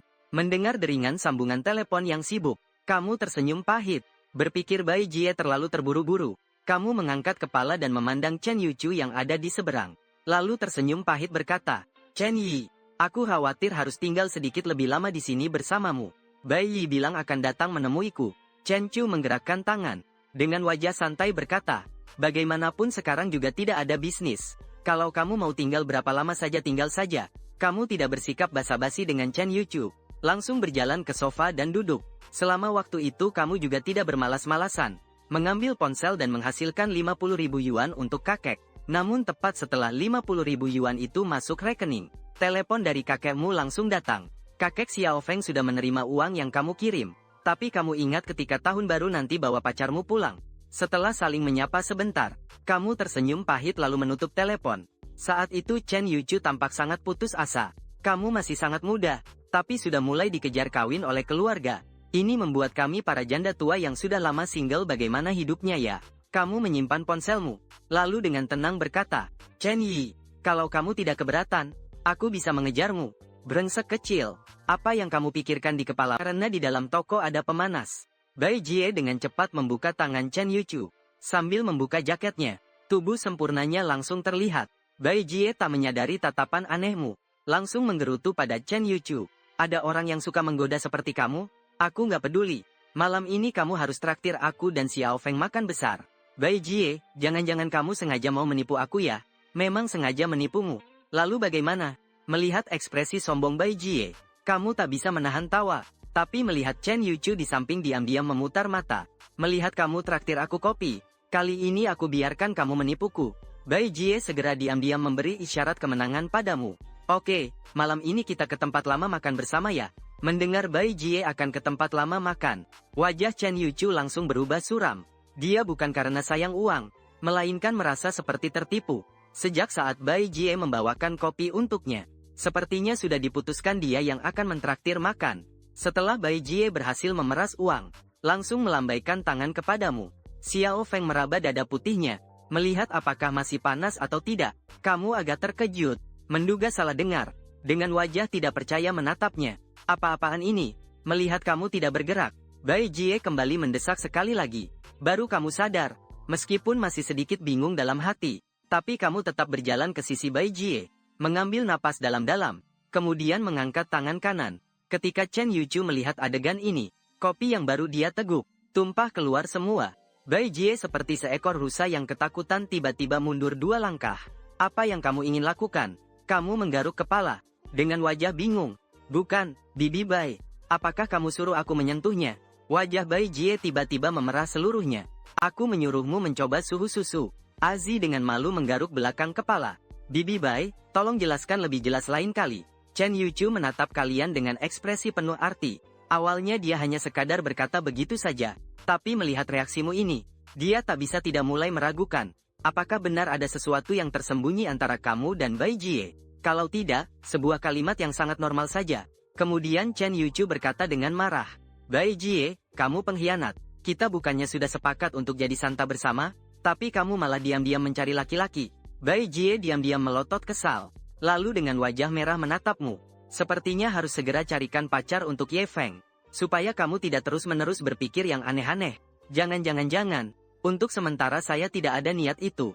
Chen Yuchu tertawa nakal. Hehe, bagaimanapun kamu Bai Yi juga masih sendiri. Mending kalian berdua dipasangkan saja. Bai Jie marah memandang Chen Yuchu. Chen Yuchu, apakah kamu mencari masalah? Aku ini demi kebaikanmu loh. Pagi tadi kamu juga bilang rumah kurang laki-laki. Kata-kata Chen Yuchu belum selesai. Bai Jie segera menutup mulutnya. Melihat adegan ini kamu hanya tersenyum tipis. Ketiga orang itu menghabiskan waktu seharian di Yufangzai. Saat malam tiba, kalian baru saja keluar. Begitu keluar dari Yufangzai, kamu langsung mencari-cari Porsche Panamera milik Bai Jie. Tapi Bai Jie justru menunjuk sebuah Maybach di pinggir jalan dan berkata, ayo naik mobil ini. Kamu secara refleks bertanya, Bai Yi, kamu sudah ganti mobil secepat ini? Chen Yuchu buru-buru menyela. Kamu mungkin masih belum paham ya? Bai Yi kamu itu wanita kaya. Bukan cuma punya satu mobil saja, loh. Bai Jie segera menoleh dan melemparkan tatapan ke dia. Seperti ingin bilang Chen Yuchu terlalu banyak bicara. Kemudian Bai Jie berbalik badan. Matanya menatapmu dengan lembut. Hari ini datang ke sini untuk membicarakan bisnis. Harus naik mobil bagus supaya terlihat keren. Ternyata pengetahuanmu tentang Bai Jie masih terlalu dangkal. Kamu mengangguk pelan. Lalu dengan alami duduk di kursi depan samping pengemudi Maybach. Orang-orang di sekitar melemparkan pandangan penuh iri. Melihat itu, Chen Yuchu tak bisa menahan diri bergumam pelan. Katanya tidak ada hubungan tersembunyi apa-apa. Lihat dia sudah sangat mahir duduk di kursi depan samping pengemudi. Bai Jie menepuk kepala Chen Yuchu dengan lembut. Kita berdua bersih dan jujur. Kalau kamu masih berani ngomong ngawur, hati-hati aku robek mulutmu. Chen Yuchu tak peduli dan masuk ke kursi belakang. Setelah ketiganya mengenakan sabuk pengaman dengan benar, kakak Bai menginjak gas dengan lembut. Maybach melaju kencang di jalanan malam hari. Setelah sampai di tujuan, kamu baru tahu tempat lama yang mereka maksud. Ternyata adalah sebuah restoran barat mewah. Kamu mau makan apa? Asalkan memilih tempat duduk di dekat jendela, kamu bisa menikmati pemandangan malam sebagian besar kota Ninghai. Begitu duduk, kamu mulai mengamati sekeliling. Kamu menyadari tamu yang makan di sini punya pasangan yang aneh. Bukan pria tua dengan model muda. Maka itu adalah sosialita kaya dengan pria muda tampan. Di meja sebelah, seorang ibu gemuk yang berlatih seni bela diri sejak belasan tahun, sedang menatap pria muda segar di depan dengan penuh kasih sayang. Seolah ingin menelan orang itu dalam satu gigitan. Karena itulah, begitu kalian bertiga duduk, kalian langsung menjadi pusat perhatian seluruh ruangan. Pemuda di meja sebelah langsung merasa hancur hatinya saat melihatmu. Sama-sama hidup dari bantuan pasangan. Mengapa orang lain bisa mendapatkan tante yang tetap memesona, tapi dia cuma bisa melayani ibu-ibu berbadan besar yang lengan lebih besar dari paha? Jelas pemuda ini sudah menggolongkan kamu sebagai sesama. Saat kamu sedang diam-diam mengamati, terdengar suara lembut Bai Jie di telingamu. Setelah melirik menu, kamu menggeleng. Bai Yi, kamu pesan saja. Aku tahu kamu tidak terlalu pilih-pilih soal makan. Bai Jie menyimpan menu. Dengan cekatan mulai memesan makanan. Berikan kami seporsi alpukat dengan kaviar ikan, tartar dengan pangsit buatan tangan Italia, dilengkapi dengan foie gras ala Perancis. Tambahkan juga skalop panggang ala Perancis, ikan cod miso, daging sapi M9 Australia bagian sirloin, lamb New Zealand, iga kambing kecil, lalu seporsi tiramisu spesial dari chef. Terakhir berikan kami masing-masing segelas jus buah saja. Terima kasih Bai Jie. Dengan semua pesanan ini, langsung menarik perhatian beberapa tatapan hangat dari sekeliling. Chen Yuchu pura-pura kasihan berkata, TSK, pesan sebanyak ini, tidak takut jadi gemuk ya? Bai Jie tersenyum nakal di sudut bibirnya. Takut apa? Lagi pula ada Ye Feng di sini. Kalau tidak habis, Ye Feng yang akan menyelesaikannya. Kamu segera mengangguk, menandakan bisa memikul tanggung jawab ini. Chen Yuchu dalam hati mencemooh. Selalu memikirkan orang lain. Masih bilang tidak ada tipu muslihat. Benar-benar sepasang pria dan wanita yang culas. Di dalam restoran, meja kalian jadi pusat perhatian semua orang. Tidak ada cara lain. Sepasang wanita cantik yang masih mempesona dengan seorang pria muda yang cerah dan tampan. Siapa yang tidak melirik lebih dari satu kali? Tentu saja sebagian besar tatapan tertuju pada Bai Jie dan Chen Yuchu. Namun kedua orang ini jelas sudah terbiasa dengan situasi seperti ini sejak lama.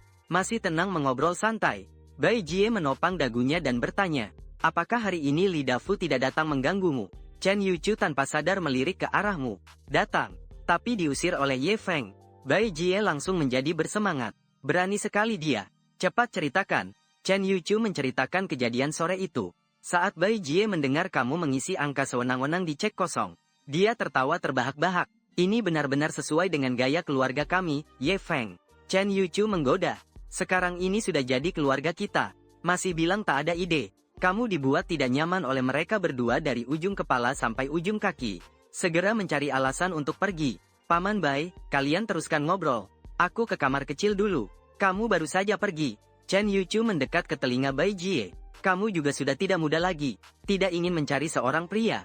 Bai Jie menatapnya dengan tajam. Aku tahu apa yang kamu pikirkan. Sebaiknya segera hilangkan niat itu. Janganlah. Ye Feng ini pemuda yang bagus. Bagaimana kalau coba saja? Kalau kamu merasa dia baik, maka kamu coba saja. Lagi pula aku sudah janji akan mencarikan dia pasangan. Sudahlah, aku tidak mau disebut sapi tua makan rumput muda. Bai Jie mendengus dingin. Kalau kamu takut dicemooh, aku tidak takut, loh, kata Bai Jie sambil menyipitkan mata melihat. Kalau aku tidak mengurusmu. Kata-kata itu diikuti dengan serangan ke ketiak Chen Yuchu. Keduanya segera berakhir dalam keributan. Pemuda di meja sebelah menatap dengan ternganga. Di dalam hati berkata, wah, luar biasa. Tidak hanya bisa makan makanan lezat dengan mudah, tapi juga bisa membuat dua perempuan hidup berdampingan. Dengan begitu harmonis. Ini benar-benar puncak dunia pria manja, tidak bisa.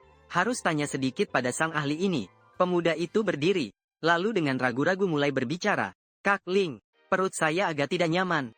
Bolehkah saya ke toilet sebentar?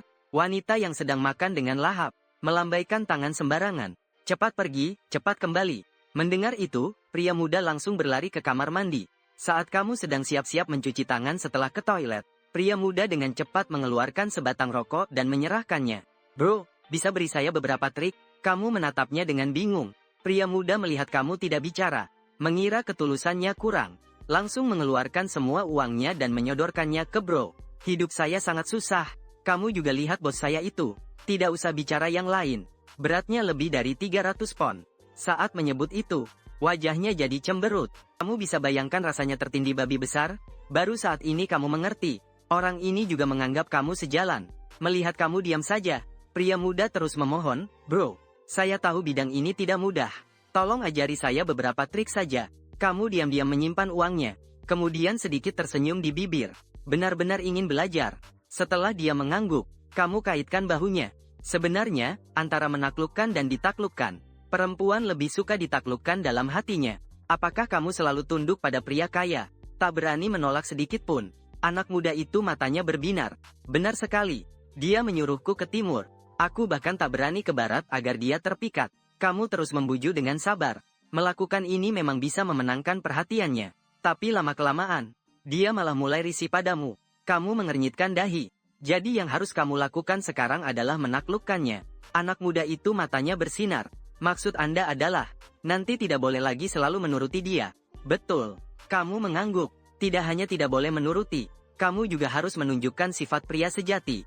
Mendengar penjelasanmu seperti ini, anak muda itu seolah menemukan jalan pintas menuju sukses. Hatinya pun penuh rasa terima kasih padamu. Anak muda itu bersemangat menggosok tangan. "Bro, terima kasih banyak, tak perlu dibalas. Tinggalkan kontakmu dong. Nanti kalau aku sukses, datang sendiri untuk mengucapkan terima kasih." Kamu segera menggelengkan tangan. Kita berdua adalah orang yang sejalan. Mengucapkan terima kasih itu terlalu resmi. Kalau kamu benar-benar sukses, berbuat lebih banyak kebaikan saja sudah cukup. Setelah berkata demikian, kamu berjalan keluar dari kamar mandi tanpa menoleh. Pemuda itu menatap punggungmu. Hatinya sangat terharu. Kembali ke tempat duduk. Kamu melirik wanita seberat lebih dari 300 pon di meja sebelah. Jelas terlihat agak tidak sabar menunggu.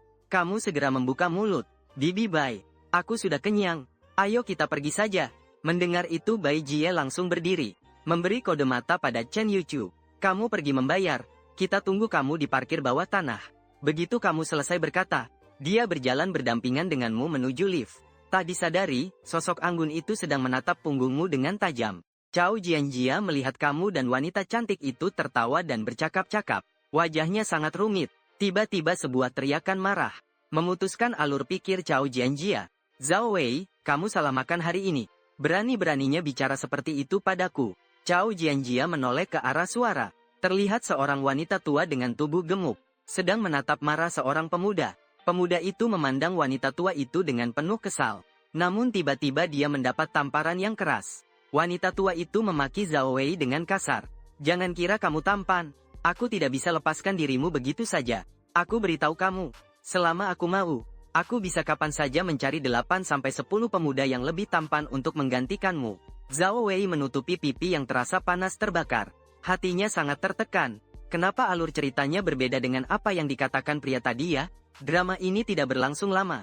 Wanita tua itu langsung berbalik dan pergi. Zhao Wei ketakutan sampai nyawanya seolah tercabut. Ini adalah satu-satunya sumber penghasilannya. "Ling Sister, aku salah." Zhao Wei melangkah maju dengan satu langkah cepat lalu berlutut. "Kamu suruh aku ke timur. Aku benar-benar tidak berani ke barat. Tolong maafkan aku. Untuk kali ini ya." Cao Jianjia entah karena melihatmu bersama wanita lain, atau terganggu oleh pemandangan menjijikkan itu, tiba-tiba kehilangan nafsu makan, lalu berbalik pergi dari restoran barat. Kembali ke mobil, Cao Jianjia mengerutkan alis. Hatinya bergolak hebat. Dia tidak bisa menahan diri untuk berpikir, apa sebenarnya hubungan Ye Feng dengan wanita itu? Dari ekspresi mereka saat berbicara tadi, sepertinya mereka sudah saling mengenal cukup lama. Apakah Ye Feng telah membohongiku bahwa dia sudah punya pacar sejak lama? Saat dia tenggelam dalam pikirannya, sebuah suara jantan yang tulus terdengar dari barisan depan. "Nona Cao, apakah kita pulang atau cari tempat lain untuk makan dulu?" Cao Jianjia tersadar. Awalnya melihat pria parubaya dengan rambut cepak itu dan menghela nafas lelah. "Capek sekali. Pulangkan saja." Pria parubaya itu tersenyum lebar. Dengan cekatan membelokkan kendaraan untuk kembali menatap pemandangan yang berlalu cepat di luar jendela. Cao Jianjia bergumul dalam hatinya. Tiba-tiba dia mengambil keputusan dan mengeluarkan ponsel. Membuka nomor yang sudah dikenalnya. Jarumnya berhenti di tombol blokir. Namun tepat saat itu, dia ragu-ragu. Jarumnya berputar-putar di udara. Beberapa kali niatnya batal. Akhirnya dia menghela nafas panjang. Hanya mengganti nama kontak menjadi pria buruk. Pria parubaya itu melihat kejadian itu dari kaca spion. Dalam hati ia bergumam, Sepertinya Nona Chao kita ada masalah ya. Sementara itu, di dalam mobil Maybach wajahmu penuh keputusasaan. Setiap kali bersama Bai Jie, Chen Yuchu selalu menggoda kamu. Dia tersenyum sambil berkata, Xiao Feng, pakaian putihmu tidak hanya dirawat dengan baik, tapi juga murah hati. Kenapa kamu tidak langsung ambil dia saja? Kamu melirik Bai Jie yang sedang fokus menyetir, dan membalas dengan kesal. Kalau mau ambil aku dulu saja. Biar kamu tidak keluar dan menyusahkan orang lain. Chen Yuchu dengan berlebihan memukul dadanya. Aduh, aku takut nih. Tapi kalau kamu mengambil aku, apakah Bai Jie akan sedih ya? Kamu menggerutu dalam hati. Sungguh dia ini iblis. Siapapun yang menikahinya itu sial. Lalu kamu mengalihkan pandangan keluar jendela. Bai Jie tidak tahan dan berkata. Dia dengan pasrah berkata, Chen Yuchu, kamu kan setidaknya seorang yang lebih tua. Bisakah kamu lebih serius? Chen Yuchu dengan gigi membalas, jadi kenapa kalau aku lebih tua? Sebenarnya orang yang lebih tua harus bisa akrab dengan yang lebih muda, kan? Xiao Feng kamu bahkan tidak menoleh. Jangan panggil aku Xiao Feng. Aku tidak kecil.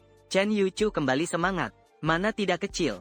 Biarkan Chen Yi lihat. Bai Jie mengerutkan kening. Chen Yuchu bercanda. Tolong jangan terlalu berlebihan. Chen Yuchu melihat Bai Jie marah. Terpaksa bergumam pelan. Ciluk ba. Dia juga tidak bisa. Bai Jie khawatir kamu terlalu banyak berprasangka. Segera menjelaskan. Ye Feng jangan terlalu serius. Juga jangan merasa siapapun punya pikiran lain terhadapmu. Tentu saja kamu tidak naif mengira membantu Chen Yuchu sedikit saja. Chen Yuchu akan tertarik padamu. Kamu berpura-pura bersikap rendah hati dan mau belajar. Mengangguk. Bai Yi aku mengerti. Kata-kata Bai Jie tampaknya berhasil. Chen Yuchu menjadi tenang. Tidak lagi menggoda kamu. Setengah jam kemudian, mobil berhenti di tempat kamu tinggal. Mengingat Chen Yuchu masih di dalam mobil, kamu tidak mengundang Bai Jie masuk untuk duduk. Mengamati mobil Maybach yang keren itu menghilang dalam gelap malam. Kamu berbalik kembali ke rumah sewaan. Selama beberapa waktu ke depan, kamu untuk mengumpulkan poin reputasi. Hampir menjadi gila. Kamu mulai mengajar pekerjaan rumah siswa SD secara gratis di sekitar. Setiap memecahkan satu soal sulit, kamu mendapatkan rasa hormat dan poin reputasi dari para siswa. Tapi cara mengumpulkan reputasi seperti ini terlalu lambat. Sama sekali tidak memuaskan kamu. Dengan terpaksa, kamu mengambil alih seluruh bimbingan siswa SD dan SMP di daerah itu. Penduduk sekitar memuji-muji kamu. Akhirnya setelah berusaha semalaman, poin reputasimu melewati angka 1000. Ini adalah hasil kerja kerasmu selama seminggu. Harus dapat undian informasi yang berharga. Kamu berdoa dalam hati. Sekejap sebuah informasi muncul di pikiranmu. Setengah bulan kemudian, pemerintah kota Ninghai akan secara resmi mengeluarkan dokumen. Menggusur rumah-rumah tua di pinggiran barat untuk dijadikan rumah zona sekolah. Kamu sangat bersemangat. Ini adalah kesempatan untuk kaya. Setelah mendapatkan informasi ini, otakmu berputar sangat cepat. Walaupun kamu punya tabungan 5,8 juta, tapi menurutmu itu tidak cukup. Kamu tidak ingin menyia-nyiakan informasi ini begitu saja. Setelah berpikir sejenak, matamu berbinar-binar. Bukankah di sekitarmu banyak wanita kaya? Dengan rahasia ini yang pasti untung terus. Apalagi yang kamu khawatirkan? Saat berikutnya, kamu keluar dari rumah sewaan. Bai Jie baru saja melewati malam tanpa tidur. Setelah mengantar Chen Yuchu tadi malam, dia dipaksa Chen Yuchu untuk mengobrol sampai pukul 1 pagi sebelum pulang mandi. Setelah memakai masker wajah sudah hampir pukul 2, baru dia berbaring. Dalam keadaan setengah sadar, suara ketukan pintu membangunkannya. Siapa itu? Tidak tahu kalau wanita yang kurang tidur mudah menua? Bai Jie menggerutu sambil mengenakan jaket membuka pintu. Melihat itu kamu. Wajah Bai Jie langsung menjadi lembut. Ye Feng, ada apa dengan tante? Kamu melihat dia berpakaian tipis. Lalu dengan perhatian berkata, Tante Bai, di luar dingin. Masuklah, bicarakan saja di dalam. Xiao Feng, kamu sekarang semakin pandai memedulikan orang. Bai Jie tersenyum sambil berbalik masuk rumah. Kali ini datang untuk meminjam uang. Setelah masuk, kamu berdiri canggung di depan sofa. Xiao Feng, bukankah kamu sudah bilang sebelumnya? Anggap ini rumahmu sendiri. Jangan terlalu kaku. Bai Jie sengaja menunjukkan wajah serius. Kecuali kamu tidak menganggap tante sebagai keluargamu. Kamu pun duduk manis di sofa. Bai Jie seperti gadis kecil. Melepaskan sandal. Duduk bersila. Xiao Feng, kenapa datang mencariku secepat ini? Begitu pagi, kau melirik matahari yang sudah tinggi di luar jendela. Diam-diam memutar mata, tapi tetap berkata dengan serius. Bibi Bai, aku ingin meminjam uang sedikit. Bai Jie hampir tanpa berpikir, langsung mengangguk setuju. Kau sangat serius. Aku pasti akan mengembalikannya. Bersama dengan pokok dan bunganya akan aku kembalikan. Bai Jie tersenyum dibuatmu. Xiao Feng, Bai Yi percaya pada niatmu, berapa banyak yang ingin kau pinjam? Kau menarik napas dalam-dalam. Kemudian bertanya balik. Bibi, bisa meminjamkan aku berapa banyak? Kalau memang untuk menimbun rumah, tentu saja sebanyak mungkin lebih baik. Tapi kau juga ngerti, meminta puluhan juta tentu tidak realistis. Lebih baik biarkan dia sebutkan angkanya. Bai Jie memandangmu dengan penuh arti. Xiao Feng, Bibi tahu kemarin kau mendapat 5,8 juta. Kenapa hari ini datang meminjam uang? Ingin melakukan apa? Hatimu terkejut. Tak disangka Chen Yuchu ternyata tidak merahasiakannya untukmu. Kau berpikir sendiri. Ini juga masuk akal. Kamu dan Chen Yuchu baru kenal berapa lama? Tidak bisa dibandingkan dengan persahabatannya dengan Bai Jie. Bibi Bai, kamu tahu rumah-rumah tua di pinggiran barat kota itu? Melihat Bai Jie mengangguk, kamu mending bilang terus terang saja. Aku mau mengambil risiko. Menimbun rumah tua di sana. Kalau nanti ada penggusuran, pasti bisa untung besar. Tentu saja kamu tidak bilang. Setengah bulan kemudian, rencana renovasi akan diumumkan, kata Bai Jie. Setelah mendengarnya, tatapannya tiba-tiba jadi penuh makna. Ye Feng tahu tidak bisnis apa yang dibicarakan oleh Bibi Bai kemarin. Melihat kamu menggeleng, dia tersenyum dan berkata, kebetulan juga tentang transaksi itu. Aku juga melirik daerah pinggiran barat kota itu. Dia berhenti sejenak, melirik reaksimu diam-diam, lalu melanjutkan kata-katanya. Tapi ini bisnis sangat berisiko. Kalau menang bisa untung besar sekali. Kalau kalah bisa bangkrut total. Sekarang pemerintah belum memutuskan apakah akan ada penggusuran. Bahkan orang yang paling tahu berita juga tidak pasti. Kamu diam-diam heran dirimu mengandalkan informasi masa depan. Dan Bai Jie hanya dengan instingnya dapat mencium peluang bisnis. Kemudian Bai Jie berkata dengan nada penuh makna. Kemarin juga ada orang yang meminjam uang padaku. Aku tidak meminjamkan. Tahukah kamu kenapa? Kenapa? Karena orang itu tidak cukup penting. Kamu bertanya langsung. Berapa banyak Bai Yi bisa meminjamkanku? Bai Jie tersenyum tipis. Melihatmu, kamu mau pinjam berapa banyak? Kamu tanpa ragu menjawab semakin banyak semakin baik. Bai Jie duduk tegak. Pemuda punya ambisi itu hal yang baik. Tapi jangan juga menaruh semua telur di satu keranjang. Mengerti maksudku? Kamu tahu Bai Jie bermaksud baik untukmu. Kalau tidak ada informasi masa depan, kamu juga tidak akan berani bertaruh habis-habisan. Tapi sekarang harus all in. Akhirnya rekeningmu bertambah 10 juta. Kamu terkejut. Tidak menyangka Bai Jie sebesar itu berani mengeluarkan uang. Bai Yi, kamu tidak takut aku kabur bawa uang? Bai Jie melirikmu. Percaya atau tidak, kamu belum keluar dari Ninghai. Bai Yi bisa menangkapmu kembali. Bai Jie meminjamkanmu sebanyak itu uang. Tentu ada pertimbangannya. Pasti ini karena urusan memperkenalkan Suruk Sui kepadamu dulu tidak berhasil. Kedua, juga ingin menguji kemampuanmu. Melihat apakah bisa menyelesaikan urusan itu denganmu. Kamu tanpa berpikir panjang mengeluarkan kertas dan pena yang sudah disiapkan. Gores beberapa kali. Menulis surat utang. Lalu menyerahkannya di depan Bai Jie. Bibi Bai, ini surat utang. Jika suatu saat aku ingkar janji, kau bisa pakai ini untuk menuntutku. Bai Jie diam-diam mengangguk. Lumayan mengagumi kelincahanmu. Kalau tidak bisa mengembalikan, aku akan pakai rumah lamamu sebagai pelunasan. Sambil berbicara dia dengan santai memasukkan surat utang itu ke dalam laci meja teh. Kamu sedang berencana untuk pamit. Tiba-tiba teringat kata-kata Bai Jie sebelumnya. Tak bisa menahan diri untuk mengingatkan. Bibi Bai, jika kamu percaya, aku akan berani melakukannya. Tapi aku sarankan bisnis ini sebaiknya dilakukan sendiri. Jangan berpartner dengan orang lain. Kamu tahu betul rumah lama di pinggiran selatan setelah jadi rumah wilayah sekolah. Harga pasti akan melonjak tajam. Jika Bai Jie mau menjualnya, pasti bisa untung besar. Mendengar itu, mata Bai Jie berkilat-kilat.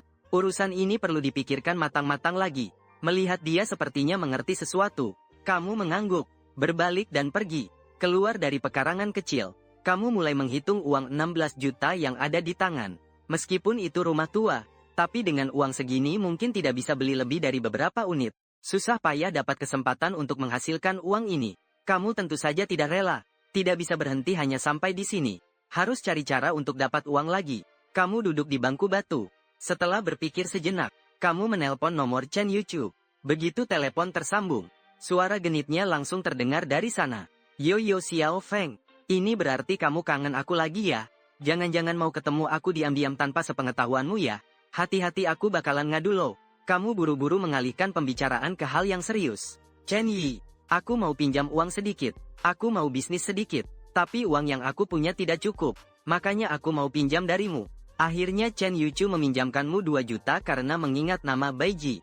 Melihat saldo di rekening, kamu bersiap untuk survei titik di pinggiran barat kota. Tiba-tiba teringat sesuatu. Kamu duduk kembali. Setelah ragu sejenak, kamu mengangkat ponsel. Sementara itu, di sebuah kantor mewah markas besar perhiasan Nanshan, Chao Jianjia sedang mengusap pelipisnya yang membengkak karena kelelahan. Meskipun konferensi peluncuran produk baru telah berakhir dengan sukses, hatinya bergetar seperti riak air. Beberapa hari ini, bayanganmu berbincang akrab dengan wanita cantik itu. Selalu menghantui pikirannya. Beberapa kali, jarinya menggantung di tombol panggil. Dia ingin tahu siapa wanita itu. Akhirnya tetap menahan diri. Dia sedang bersiap bangun untuk... Di sisi lain, di rumah Bai Jie, Chen Yuchu sambil mengecat kukunya dengan kutek. Tanpa mengangkat kepala bertanya, Bai Jie, Ye Feng, anak itu akhir-akhir ini sibuk apa sih? Kok gak kelihatan dia mendekatimu lagi? Mendengar itu, Bai Jie langsung melempar buku yang dipegangnya. Chen Yuchu sudah waspada, dan langsung menghindar. Chen Yuchu, saya sudah bilang berapa kali, saya dan Ye Feng memiliki hubungan yang bersih dan jujur. Aku tahu artinya hubungan pria dan wanita yang bersih dan jujur. Setelah bermain-main sejenak, Bai Jie tiba-tiba menghela napas. Mungkin Ye Feng sekarang sedang sibuk membeli rumah tua di pinggiran barat. Setelah berkata begitu, Chen Yuchu langsung menjadi tertarik. Kamu gak takut kalau anak itu kabur membawa uangmu? Begitu katanya. Chen Yuchu langsung sedikit menyesal. Kalau kamu benar-benar berani kabur, Bai Jie punya banyak cara untuk menuntaskan kamu. Lalu Bai Jie menatap Chen Yuchu dengan tajam. Dengan nada kesal membantah. Kamu tidak takut. Ye Feng juga membawa lari uangmu. Chen Yuchu bergumam pelan. Anak itu sudah kabur. Tapi kamu kan masih di sini. Lagi pula 2 juta untukku bukanlah masalah besar. Kemudian Chen Yuchu meletakkan cat kukunya. Dengan cepat duduk di sebelah Bai Jie. Bai Jie, ceritakan kenapa kamu meminjamkan uang kepada anak itu. Dia cuma penyewa kamu saja. Bai Jie melirik Chen Yuchu. Dengan ekspresi sedikit menggoda bertanya, kamu benar-benar ingin tahu? Semakin Bai Jie seperti itu, semakin Chen Yuchu penasaran. Ceritakan saja padaku. Masalah itu memang sudah saatnya diselesaikan. Mendengar itu Chen Yuchu, wajahnya berubah drastis. Bai Jie, kamu gila. Bagaimana kamu bisa menyerahkan masalah itu pada anak yang belum dewasa itu? Belum sempat Chen Yuchu menyelesaikan ucapannya, Bai Jie langsung menutup mulutnya dengan tangan. Ketika Chen Yuchu melihat tatapan Bai Jie yang tegas, dia diam-diam menghela nafas dalam hatinya. Wanita ini benar-benar gila. Tidak benar. Bukan wanita ini yang gila, melainkan waktu yang tersisa untuk Bai Jie sudah tidak banyak. Keesokan paginya, kamu langsung menuju ke kantor pusat Nanshan Jewelry Group. Setelah 40 menit, kamu sampai di kantor pusat Nanshan Jewelry Group. Saat kamu hendak masuk ke gedung, kamu malah dihentikan oleh satpam di pintu masuk. Sudah diberitahu bahwa untuk memasuki gedung di depan sana, harus punya janji, atau punya kartu identitas karyawan. Setelah mengetahui informasi ini, hatimu langsung ragu-ragu. Kamu datang ke kantor pusat Nanshan Group dengan 2 tujuan. Satu sisi untuk memberikan kejutan kepada Chao Jianjia. Di sisi lain, untuk berterima kasih karena Chao Jianjia meminjamkan uang kepadamu. Saat kamu ragu apakah akan menelepon Chao Jianjia, seorang pemuda dengan tergesa-gesa berlari masuk ke dalam gedung.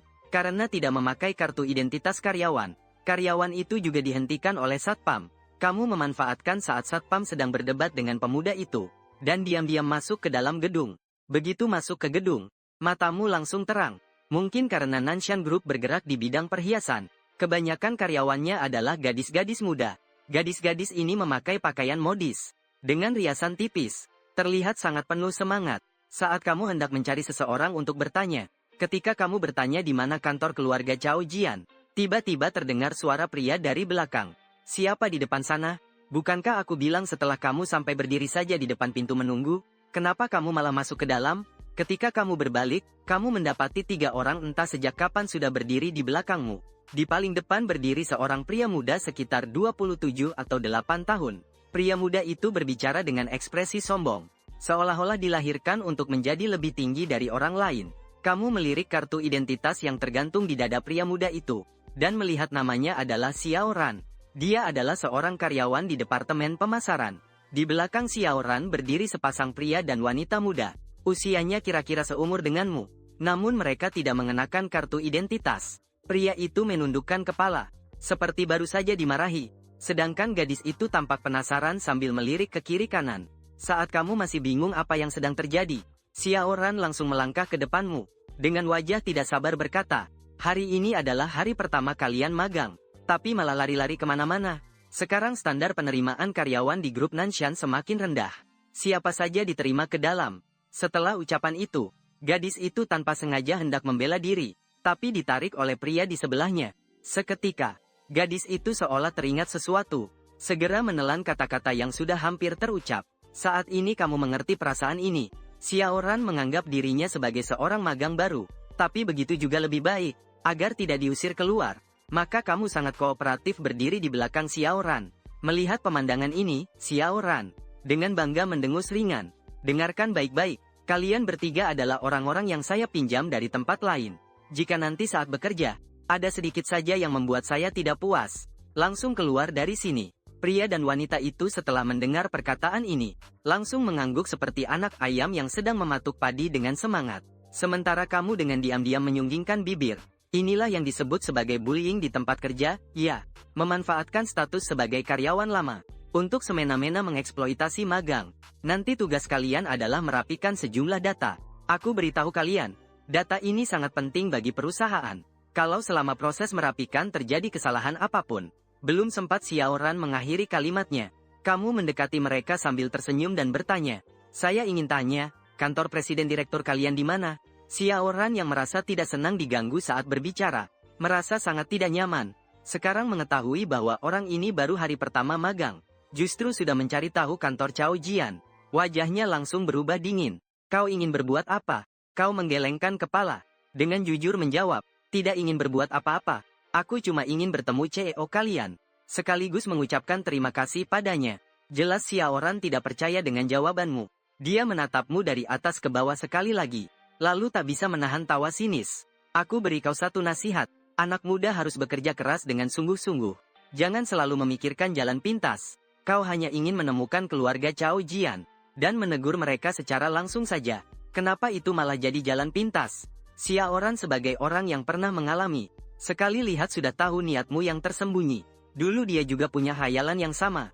Keluarga Cao Jian selain memiliki aset puluhan miliar, juga diakui sebagai wanita tercantik di kota Ninghai. Kalau bisa menikahinya, dalam hidup ini sudah menjadi pemenang sejati. Namun seiring berjalannya waktu, Xiaoran perlahan membuang khayalannya yang tidak realistis. Dia menarik pandangannya dari dirimu, lalu mendengus dingin. "Nak, ada beberapa jalan pintas yang bisa kau lalui, tapi ada juga yang takkan pernah kau lalui seumur hidupmu. Sebaiknya kau cepat-cepat hilangkan pikiran itu." Kamu sedang ingin membantah, tapi gadis di sebelahmu menarik lengan bajumu pelan. Gadis itu berbisik mengingatkan di telingamu, paman pria itu adalah kepala bagian SDM. Kalau sampai menyinggung dia, setelah masa magang selesai, pasti susah buat tetap di perhiasan Nanshan, makanya dia sangat sombong. Ternyata dia anak orang. Xiaoran melangkah cepat maju, tiba-tiba seperti teringat sesuatu, berbalik dan berteriak pada kalian. "Kalian bertiga yang masih baru, kenapa masih bengong? Cepat ikut aku." Pria muda itu langsung berlari kecil mengikutinya. "Kamu sebenarnya ingin kabur saat itu juga, tapi gadis di sebelahmu menarikmu dengan kuat. Begitulah, kalian mengikuti masuk ke sebuah kantor yang sedang kosong." Xiaoran menunjuk tumpukan dokumen tebal di atas meja. "Ini adalah hasil riset pasar perhiasan Nanshan tahun ini. Harus selesai dirapikan sebelum pulang kerja. Serahkan pada saya." Setelah bilang itu, dia langsung pergi tanpa menoleh. Di sela waktu itu, kamu dan pasangan pria wanita itu mulai saling mengenal. Ternyata mereka juga lulusan baru tahun ini. Pria itu bernama Zhao Rui, orang yang jujur dan pendiam. Perempuan itu bernama Yang Lele, berkepribadian ceria. "Kamu sedang bersiap untuk menanyakan lokasi kantor CEO kepada Yang Lele." Xiaoran masuk sambil mengayunkan cangkir teh, lalu langsung meletakkan dirinya di kursi. Kemudian dengan tidak sabar berkata, "Apakah yang barusan kukatakan belum cukup jelas?" Zhao Rui dan Yang Lele segera bersiap mulai bekerja. Saat itu Xiaoran melambai kepada Yang Lele dengan jari telunjuknya. Yang Lele dengan wajah bingung berjalan ke hadapannya. Xiaoran tiba-tiba memperlihatkan senyum licik, sambil mengucapkan kata-kata yang menjijikkan. "Aku sudah sibuk seharian. Bahu ini sangat pegal. Pijat aku." Sambil berkata dia menunjukmu dan Zhao Rui agar jangan bermalas-malasan. "Kalau hari ini tidak selesai, tidak ada yang boleh pulang." Mendengar itu Zhao Rui langsung menunduk dan tenggelam dalam tumpukan dokumen itu. Sedangkan kamu menyilangkan tangan, mengamati drama ini dengan dingin. Xiaoran melihat Yang Lele tidak bergerak juga, lalu mengancam, Kamu pasti tahu pamanku adalah kepala departemen SDM. 1 bulan lagi apakah kalian bisa tetap di Nanshan Jewelry? Semuanya tergantung sepatah kataku. Akhirnya Yang Lele menyerah juga. Dia, jari-jarinya yang halus menyentuh bahu Xiao Ran, mulai memijat dengan canggung. Jelas dia tidak terbiasa dengan hal semacam ini. Tekanannya terlalu keras membuat Xiao Ran langsung mengerutkan kening. Tapi tujuan sebenarnya orang ini bukanlah. Santai saja, dia menunggu waktu yang tepat. Dengan sekali tarik, dia menggenggam tangan Yang Lele. Wajahnya penuh dengan niat busuk. Kalau aku tidak salah ingat, namamu kan Yang Lele. Sebenarnya ada cara lain agar kamu bisa tetap tinggal. Kamu tidak perlu kerja kasar seperti 2 orang bodoh itu. Yang Lele kaget sampai tubuhnya menggigil. Refleks ingin menarik tangannya kembali. Tapi bagaimana mungkin Xiao Ran melepaskan begitu saja? Tidak hanya menggenggam erat, dia malah menarik dengan kuat. Seluruh tubuh Yang Lele jatuh ke pelukannya. Ketika dia menyadari tangan Xiao Ran yang nakal menjelajah tubuhnya, air mata langsung menggenang di matanya. Tolonglah, jangan seperti ini. Masih ada orang lain di sini. Tapi yang tidak dia sangka, Xiao Ran bahkan tidak melirik kalian. Dia hanya tersenyum sinis dan berkata, tenang saja, 2 orang bodoh itu tidak berani membocorkan keluar. Kalau tidak, aku buat mereka tidak akan pernah masuk ke Nanshan Jewelry lagi. Sebelumnya dia bilang kamu mau cari jalan pintas. Kamu tahan saja. Tapi sekarang dia berani mengatai kamu. Si bodoh Boyi. Kamu melangkah cepat mendekati Xiao Ran, menepuk pundaknya. Saat dia refleks mengangkat kepala, tamparanmu sudah melayang deras. Suara tamparan yang nyaring bergema di kantor. Tamparan itu tidak hanya membuat Xiao Ran terkejut, bahkan Zhao Rui juga terpana. Dia tidak menyangka kamu sekuat itu. Setelah sadar, Xiao Ran dengan kasar mendorong Yang Le. Baru hendak bertanya kenapa kamu melakukan itu.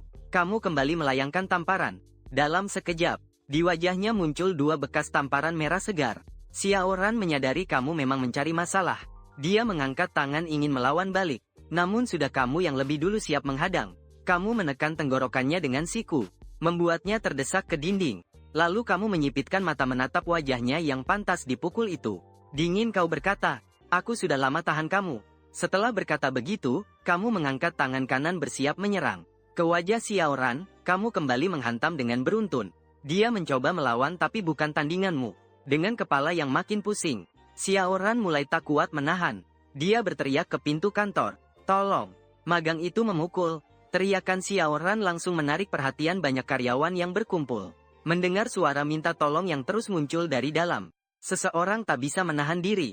Dengan keras menendang pintu terbuka. Ketika karyawan di luar melihat dengan jelas keadaan di dalam, mereka semua terkejut. Mereka semua mengenal keponakan kepala bagian SDM ini, tapi tak menyangka sosok sombong dan sewenang-wenang Xiao Ran saat ini sedang ditekan di dinding dan dipukul tanpa henti. Seorang karyawan yang cerdik berteriak keras untuk berhenti, lalu berlari dan mendorongmu pergi. Setelah Xiao Ran diselamatkan, dia menggeleng-gelengkan kepala yang pusing. Dia berusaha menstabilkan tubuhnya, lalu menatapmu dengan tajam. Aku cuma suruh magang kerja sedikit. Dia malah langsung menyerang aku. Xiao Ran berani melakukan hal tak senonoh pada Yang Lele di kantor, karena yakin kamera pengawas di sini baru-baru ini rusak. Karyawan Nanshan Jewelry, setelah mendengar pembelaan Xiao Ran, semuanya marah besar. Magang berani sesombong ini. Kalau sudah jadi karyawan tetap, bisa jadi bahaya. Orang macam ini tak boleh dibiarkan di grup Nanshan. Segera batalkan status magangnya. Tak hanya batalkan statusnya, harus bertanggung jawab atas pemukulan ini. Cepat panggil satpam bawa orang sewenang-wenang ini ke kantor polisi. Melihat orang-orang ini terpancing oleh omongan Xiao Ran, kamu tak bisa menahan dengusan dingin. Aku memukul pria ini karena dia memang pantas mendapatkannya. Memanfaatkan sedikit kekuasaannya. Tidak hanya sesuka hati menghina para magang, tapi juga melakukan pelecehan. Saat itu, Xiao Ran sudah sadar kembali. Langsung membantah dengan tegas. Kamu omong kosong. Kapan aku menghina magang?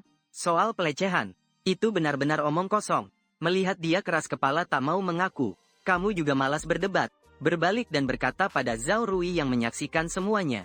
Zhao Rui, kamu bilang pada mereka, kenapa aku memukul Xiao Ran? Zhao Rui hendak mengungkapkan kebenaran. Namun tiba-tiba bertemu tatapan tajam Xiao Ran. Zhao Rui langsung ragu-ragu. Mengungkapkan kebenaran memang lega. Tapi paman Xiao Ran adalah kepala HRD. Kalau sampai menyinggung dia, jangan harap bisa masuk Nanshan Jewelry seumur hidup. Zhao Rui menunduk, menyembunyikan wajahnya dalam bayangan. Dia sengaja menghindari pandangan orang banyak. Aku tidak tahu duduk perkara sebenarnya. Hanya melihat Ye Feng berdebat sebentar dengan Xiao Ge. lalu dengan kasar menekan Xiao Ge di dinding, dan menamparnya beberapa kali. Sudut bibir Xiao Ran tersunggingkan senyum dingin.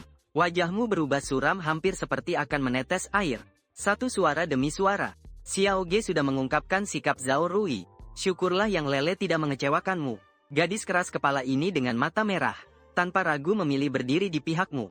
Yang Lele menggigit bibirnya. Aku tidak takut untuk berkata, Xiao Ran, kamu memanfaatkan jabatan untuk menipu aku memijat bahumu, dan bahkan menyentuhku secara tidak pantas. Kalau bukan karena Ye Feng tidak tahan melihatnya, siapa yang akan bertindak terhadapmu?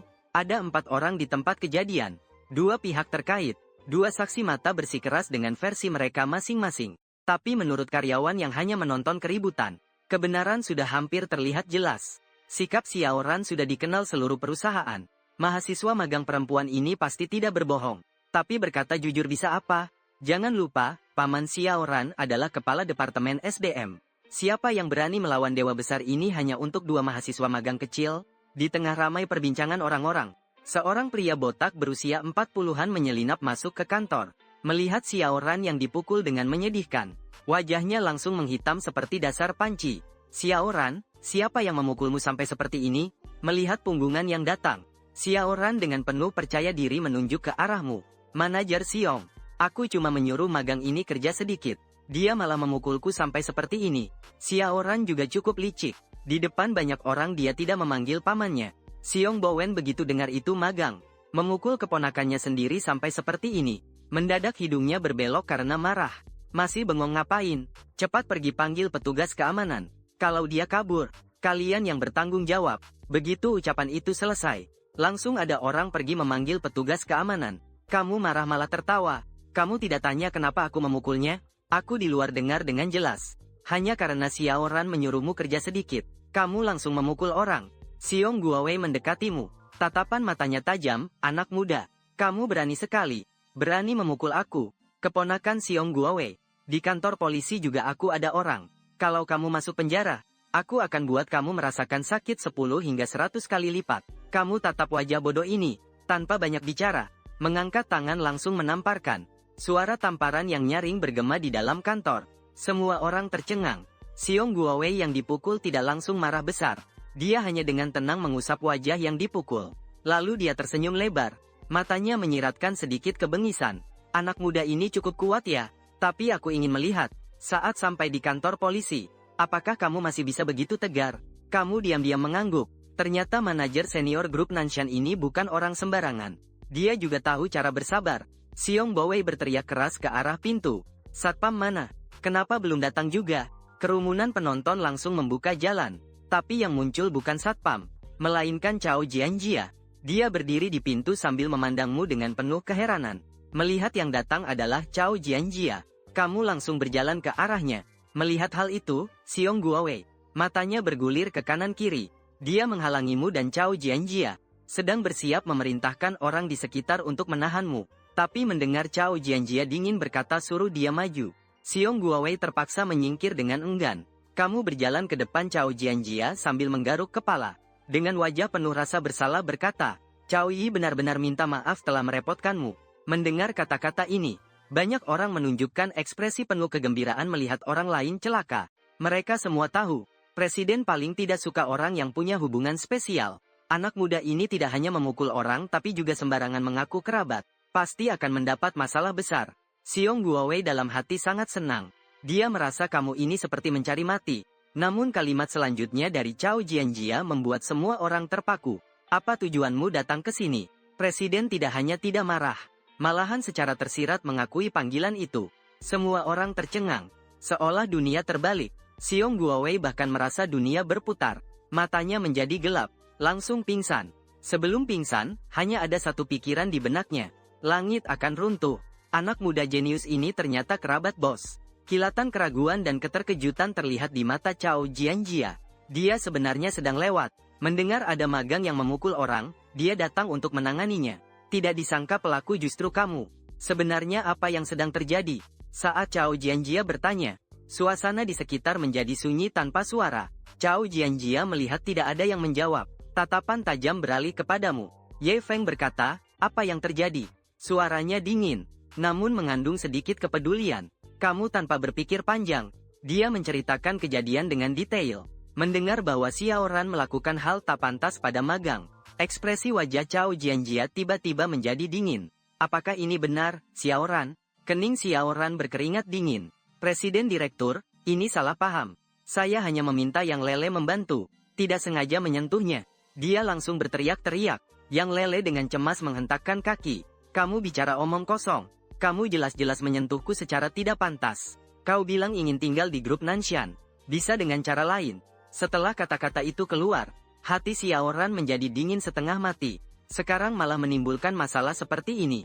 Jika Cao Jianjia tahu kebenarannya, bukan hanya aku yang hancur, paman pun juga akan celaka. Mata Cao Jianjia semakin dingin, tapi tidak langsung marah. Hanya menunjuk ke Xiong Guowei yang tidak sadarkan diri. Buat orang ini sadar dulu. Sekelompok orang berkerumun dengan sibuk, kembali menekan titik manusia, kembali melakukan resusitasi buatan. Akhirnya orang itu sadar kembali. Xiong Guowei membuka mata dan langsung berlari ke hadapan Cao Jianjia. Direktur, tolong dengarkan penjelasanku. Ini benar-benar salah paham. Saya tidak tahu bahwa magang yang memukul orang itu adalah keponakan Anda. Kalau tidak, diamlah. Cao Jianjia memotong dengan suara dingin. Langsung berjalan ke depan Zhao Rui dan Yang Lele. Sekarang saya beri kalian satu kesempatan lagi. Ucapkan kebenaran. Yang Lele bersikeras dengan versinya sendiri. Sedangkan Zhao Rui sudah mempertimbangkan berulang kali. Akhirnya mulai berbicara. Direktur Xiao Ran awalnya meminta Yang Lele memijat bahunya. Kemudian mulai meraba-raba.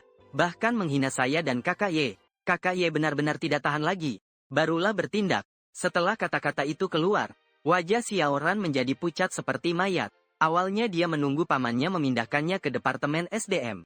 Lalu perlahan naik jabatan. Sekarang semuanya berantakan. Jangan bicara soal promosi, bahkan mempertahankan posisi di grup Nanshan pun jadi masalah. Di sebelahnya Xiong Guowei semakin terlihat putus asa. Seakan-akan langit runtuh.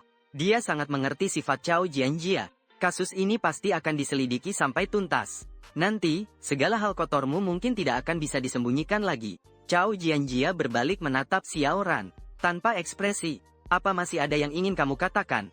Xiao Ran awalnya ingin membela diri. Tetapi melihat pamannya menggeleng-gelengkan kepala dengan sengit. Dia hanya bisa tersenyum getir. Aku tidak punya kata-kata lagi. Kemudian Cao Jianjia berbicara dengan dingin. Kalau begitu, aku sekarang mengumumkan. Mulai saat ini, Xiao Ran tidak lagi menjadi karyawan grup Nanshan. Lalu dia berbalik ke arah Yang Lele. Mengenai kejadian barusan, saya mewakili perusahaan untuk meminta maaf kepadamu. Jika kamu mau, kamu bisa langsung melewati masa magang dan menjadi karyawan tetap. Yang Lele terdiam di tempat cukup lama sebelum sadar kembali. Dia dengan semangat menggosok tangannya. Terima kasih, Presiden Direktur.